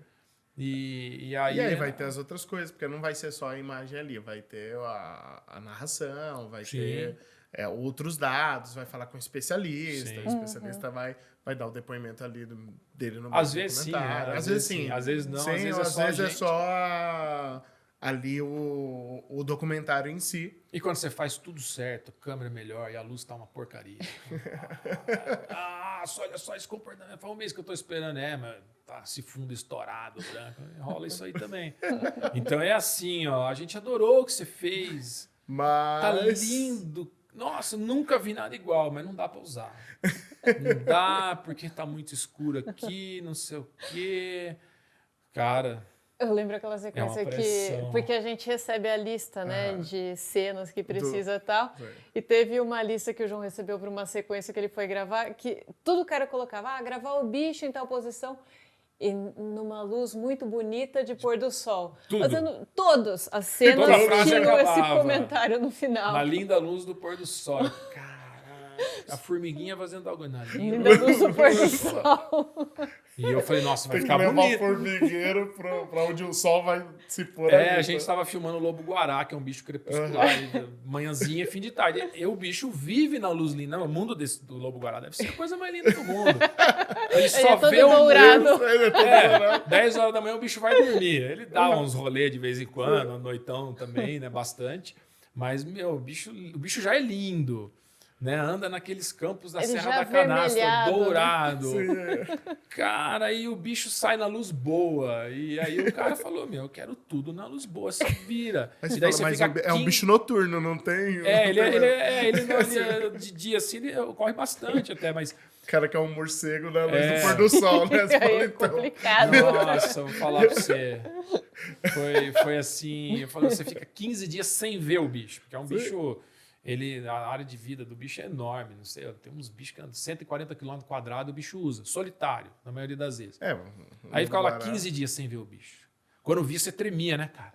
Corria naquela grama alta, vai, põe câmera, faz não sei o quê. Mas ele quer na linda luz... Linda luz do pôr do sol. A tal da Golden Hour, que aqui nos trópicos dura 5 minutos. Isso. Em brincadeira. É igual aquele filme acho que o Leonardo DiCaprio ganhou o Oscar, né? Esqueci o nome. O Regresso. O Regresso. Aquele é todo filmado na Golden Hour, mas é no Alasca. Isso. Né? Alasca é Golden Day. O dia inteiro. O dia da luz maravilhosa. Aqui no Brasil, a Amazônia é assim, ó. Sai o sol, arregaçando, se lascou. O sol basicamente assim, ó, o tempo de ligar a câmera, ele fala assim, já tô dura a luz. Ele dá aquele mormaço, aquele sol desgraçado, não dá nitidez, você mexendo com uma tele. Tem hora que eu olho e falo, nossa, tô ficando velho mesmo, não consigo focar nada. E o ar se mexe. Sim. E aí o negócio acontece e fala, putz, não vai ficar legal a imagem. Perdi a luz. Perdi a luz. Já foi. Vou falar pra você. A natureza não tá nem eu gosto dela. Eu falei, às vezes ela gosta muito da gente, mas às vezes ela dá uma sacaneada, assim, num nível extremo. Deixa pra lá. A natureza, vocês... Eu não preciso me preocupar com vocês, não. Acerta ela, meu. A gente faz muita sacanagem como ela só tá retribuindo. Ela só tá retribuindo. Os caras vêm, corta a árvore, estraga tudo, vamos detonar. Deixa eu detonar esse documentário dele. Eu pago com gosto. Quando você vai filmar um documentário, né, ou fotografar, tanto faz, como é que funciona em questão de equipamento? Porque você não necessariamente vai voltar para dormir na cidade, né? Raramente. Eu torço para que nunca volta. Torço para que não volte. Porque uma coisa é você volta pro hotel, aí beleza. Não, mas rola. Assim, quando tem alguma coisa, mas nem sempre. Às vezes o bicho é no meio do nada e não tem como o deslocamento, às 4 horas você vai ter que voltar para ir, voltar. Não vale muito a pena, você vai ter que passar 2, 3 dias, uma semana, enfim, quantos dias forem necessários para ficar lá. Como é que funciona o equipamento? Porque assim, você não leva uma câmera só. Não, leva um monte. Um monte de tripé, um monte de câmera, um monte de bateria. E você falou que a equipe não é grande. Não, em geral não. Como funciona? A gente faz musculação. O CrossFit tá em dias. Eu andei fazendo umas ressonâncias aí, já deu. Eu tenho joelho, lombar e os ombros lesionados. Mas vamos lá, tá vivo ainda. Um dia eu vou só sentar e editar. Mas como é que funciona? Porque você tem que levar muito mais equipamentos de como, basicamente de backup. Sim, Porque sim. isso daqui uma hora vai morrer, porque a bateria vai deixar Umidade. de funcionar e tudo mais. E aí, cara, você não pode não ter imagem porque um equipamento seu deixou de funcionar. Não, aí a gente tem vários jeitos, assim. Muitas vezes acontece da gente ter eu tenho umas caixonas no campo, assim, no lugar de chuva, eu trabalho com aquelas caixas vedadas, né? E aí eu monto as espumas para botar meu equipamento montado ali. E a gente vai muitas vezes no campo com bastante coisa, vai e volta, sobe o rio 2, 3 horas e volta. Meu, é chato, mas paciência, volta para um hotel. A gente tenta pegar um lugar mais próximo do que a gente vai filmar possível. Mas já teve vezes assim, põe tudo no carro, 2, 3 vezes por dia, dirige 1 hora, chega lá e tal. Quando é um lugar assim ruim de ir, acampa às vezes acontece, né? E já aconteceu muitas vezes da gente deixar o equipamento no campo, que é um lugar que não vai ninguém. Nos cafundó da Amazônia, nos cafundó do deserto, lá do Atacama, rolou isso aí. Não né? vai passar alguém, mano. Gente, o que é isso? Não, Tem vai câmeras passar aqui? uma onça fazer xixi no negócio lá. É verdade, às vezes acontece, já aconteceu. Aconteceu muito assim, a gente deixar equipamento, tripé, coisa pesada. Você vê um macaquinho com a câmera. Não, já aconteceu umas tretas assim já. Aí o macaco faz uma imagem melhor do que você. Nossa, Você vê uma selfie do macaco. Pegou a câmera. cara, tem uns macacos tão inteligentes que não duvido. Mas já rolou, por exemplo, da gente deixar uma cordinha, uma câmera cabeada e deixa coisa, e deixa barraca, e deixa as coisas. A hora que você vai pegar tem escorpião, porque aquilo cria umidade, né? Sim. Cria E, calor. meu, também, até né, hoje, tá assim, eu vendo? levei pra casa o bicho seco, assim, alguém pegou uma corda na mão com o escorpião dentro. Ainda bem que não deu nada. Mas muitas vezes a gente deixa, né? Deixa nessas caixas vedadas e bota sílica dentro e tal. E costuma deixar no campo, sim. Mas muitas vezes é nessa dureza de vai, leva tudo, volta, leva tudo. Teve uma produção que eu queria deixar tudo no campo. Falei, larga essas porcarias que é pesado. Aí o pessoal tava com a gente, não pode, porque seguro e aqui tem um... Mas o risco é quase, não, mas se roubarem o seguro vai dar negligência. Então vamos carregar tudo. Aí botava 40 quilos nas costas e... O João olhava pro lado, mas não tem Não, ninguém, não tem civilização É. aqui. Quem que vai Quem é que roubar? vai Mas acha alguém chegar aqui... E já rolou, da gente Esse subir... pinguim não vai roubar minhas coisas, não. Não tá assim. É duro, é duro. E eu lembro no Atacama também, né? No Atacama foi bravo filmar os Ah, é? flamingos. Nós botamos a barraca, né? A barraca, o vento levou a barraquinha. Esconderijo. Mas e Nossa. também a gente, porque não tinha assim um lugar muito próximo para ficar nos salários, eles são protegidos, né? São reservas. Umas lagoas. Então, são umas lagoas. Linda. Então a gente tinha que chegar antes dos flamingos acordarem, para eles não se assustarem, e tal. Sim. Então a gente saía do hotel todo dia era o quê? 3h30 3 da manhã. A gente saía, acordava às 3, a gente saía às 3h30. Pegava um cara que trabalhava na área para abrir o portão, ia Ah, até o lá mais guarda-parque, 1 hora e pouco. Aí caminhava 1 hora, agachado, com 25 quilos de mochila. Pisando Até em- isso porque o tripé de 30 ficou lá na Ficou na barraquinha. barraquinha. Uma barraca branca, a cor do sal. E no escuro, e assim você pisa no salar, é aquela mistura de sal com areia, com Com cocô lodo. de Flamingo flamingo e também. lodo. Aí a galera vê aquelas imagens dos flamingos cor-de-rosa. Ai, que Que lindo. Tô eu lá com o nariz sangrando, cara, porque O sal vai sal subir. desgraçado. É. Entrava na barraca, -4, saía 30. E aí tem aquele medidor lá que eles têm de raio V, vai até 10, lá no Atacama é 11. 11. Frita você. Sim. Cara, chegou um dia, quase sair sangue do nariz, queimava, assim. Aí um dia a gente chegou lá, na barraquinha de noite. 4 da manhã. Cadê a barraca? Cadê a barraca? A barraca tava aqui, eu tenho certeza que eu botei ela aqui. A hora que eu olho a Procurando o carro barraca... no shopping, né? Não. Onde será que eu estacionei a minha barraca? Vem por Igualzinho. aí. Tem um amigo meu também, esse produtor de documentário, largou 1 semana, perdeu o carro. Chegou a acionar o seguro, ele ligou pro seguro, achei o carro. Mas tudo bem. Aí a barraca tava no meio do lago. Deu uma um ventania lá. Vento. Daí fui eu, não, a cena. Eu e um chileno, figuraço, Alejandro, que tava lá, falei, agora temos que tirar essa barraca daí. Um lago hipersalino. Você põe a mão, você tira uma crosta de sal. Flamengo chega a morrer nessas... É de verdade mesmo. Como é que nós vamos entrar lá? Um lodo até a cintura. E se a gente ficar atolado? Vamos comprar umas boias. Fomos numa loja, e os tênis, né? Um sapato. Não vou botar minha bota, encher de estragar inteira. Fomos numa loja de tudo de souvenir. compramos umas boias de patinho cor-de-rosa. Pra Uma se boia- camuflar de Flamengo, né? Pro Flamengo ver. Eu achei uma Totalmente. alpargatinha assim, rosa. Eu calço 44, o negócio era 42. E fomos, assim, ó, de bermudinha e boinha cor-de-rosa. Eu e ele entrar no lago. Tiramos a barraquinha, tava uma nhaca naquela barraca. Aí prendemos e voltamos a gravar. Que Tá beleza. lá, tá lá na Netflix. E até hoje os Flamingos pensando, meu Deus, você viu aqueles humanos com os Flamingos em volta deles? O Flamengo se apaixonou, viu aquelas pernas compridas, andando com o negócio rosa, aquele rosa choque. Era uma história justamente dos Flamingos de Comênia, coloridos. os mais coloridos. Tá lá, A Vida em Cores. Para quem quiser ver, quem assistiu os Flamingos, A Vida em Cores. Pode fazer propaganda aqui do Pode. coisa? Tá no Netflix. Tem no, aqui é Vida em Cores. A vida em cores, Vida em é. cores. E aí, inclusive, acho que é Foi uma lançado- imagem de abertura, assim, que tá no pôster lá, é um Flamingo, com o Sir David Attenborough. apresentador Que Foi foi inglês lançado fantástico. agora, 10 do 8. Não, esse faz- O que tá sendo lançado no 10 do 8. Ah, Hoje? Lançou hoje aqui, né? Mas Na nossa é gravação, gravado. Não, esse é outro. Esse é o Histórias Animais no Animal Planet, No Animal que a gente... Planet. Eu apresento, escrevi os roteiros, uma Que equipe legal. imensa aqui, mas foi muito legal também. E esse é sobre o quê? Sobre um olhar, ver a natureza pensando em evolução, um olhar passado. Quando a gente Legal. olha, por exemplo, os felinos, como que eles chegaram na Terra, como que eles surgiram, como eles chegaram no Brasil, como que eles mudaram o mundo.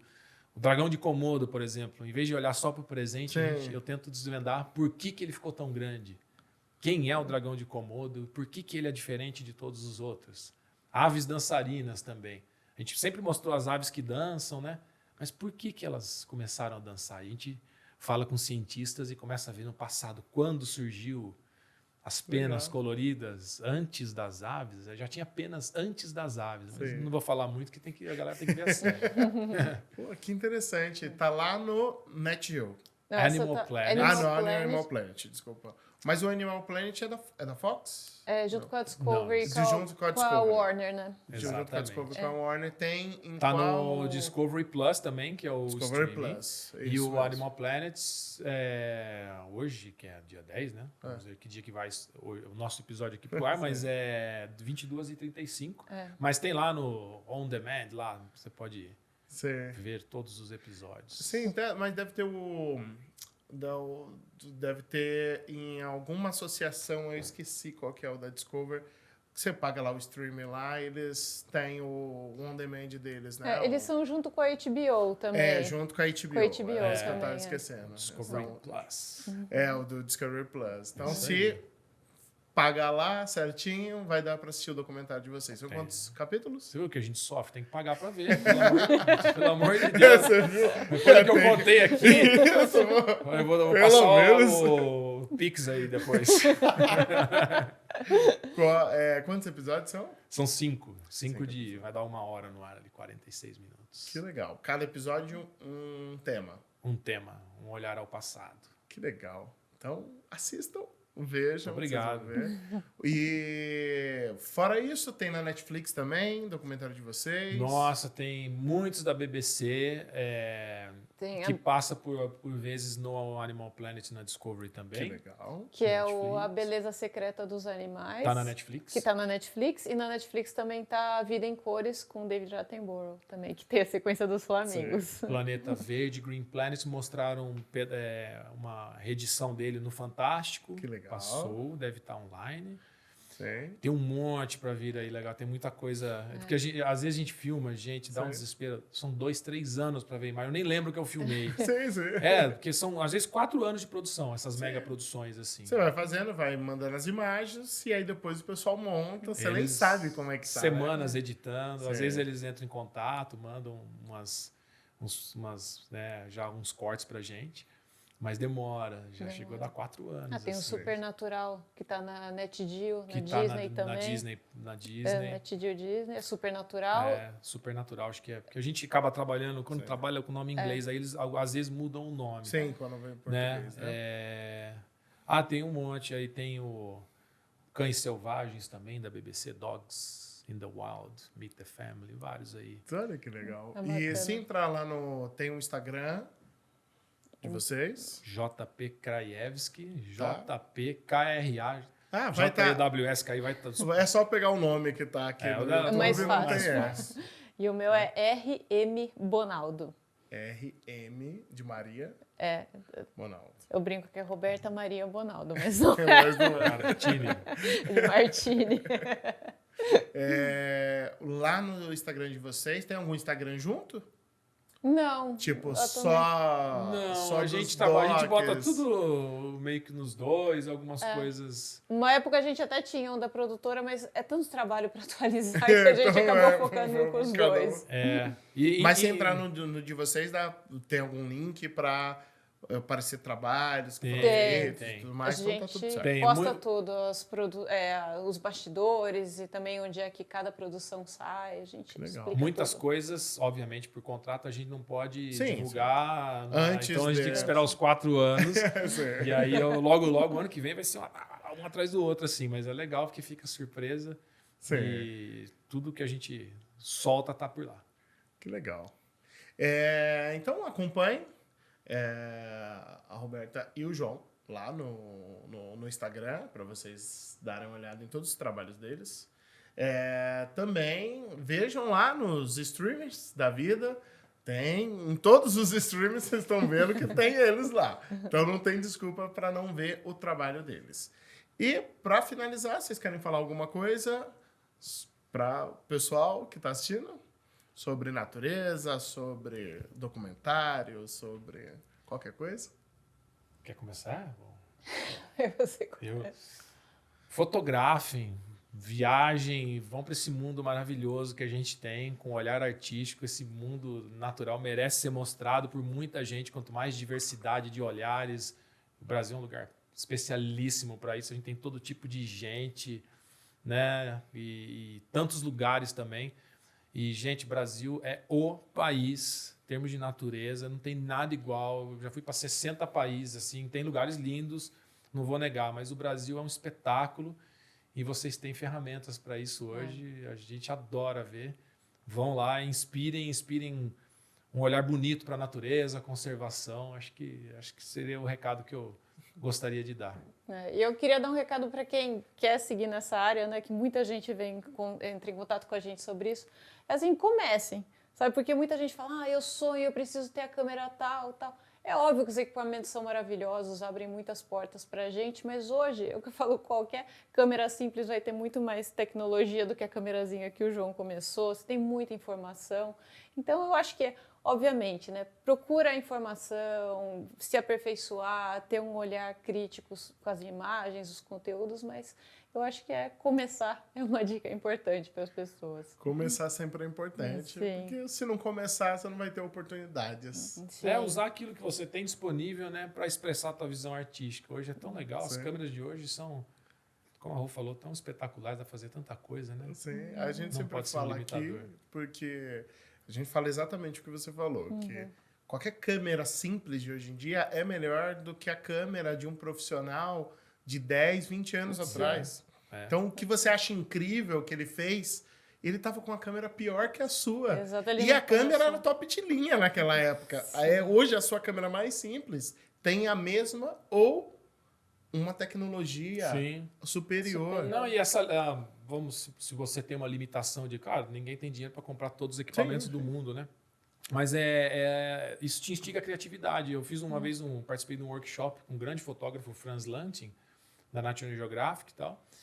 E um dos exercícios era esse, vocês vão fazer foto hoje, mas tá aqui todas as lentes, só vai usar isso aqui, uma lente. Aí você tá lá para ter natureza, só uma grande angular. E aí você realmente aprende o que você é capaz de fazer com aquilo. E hoje mundo digital é fantástico. E porque no final das contas, nessa vida de documentário de natureza, pode acontecer isso. Porque você pode ir para um lugar, a lente parou de funcionar, ou a câmera parou de se funcionar. virar. Sim. Só tem essa lente, essa câmera, porque a outra esquentou demais, parou de funcionar, tá ali esperando esfriar. E aí você vai ficar sem fazer nada? Não. Então, o que dá para fazer com isso daqui para eu não perder o dia? Sim. Então, realmente essa criatividade e esse jeito tem que fazer é uma boa coisa para as pessoas. Façam Independente do que vocês têm, Arte é começa. arte, mano. Você Isso. faz arte com qualquer pedacinho de giz. É isso, gente. Não esquece de compartilhar, comentar e curtir o nosso episódio aqui. Vejam os cursos do Canon College sobre fotografia e vídeo, composição e tudo mais. Não tem curso de fotografia de natureza, mas saber sobre uso de diafragma como obturador é importante, independente da área que você segue. Muito Com obrigado. certeza. Vocês dois. Muito Obrigada, obrigado. foi um Obrigado a prazer todos. imenso. E até a próxima.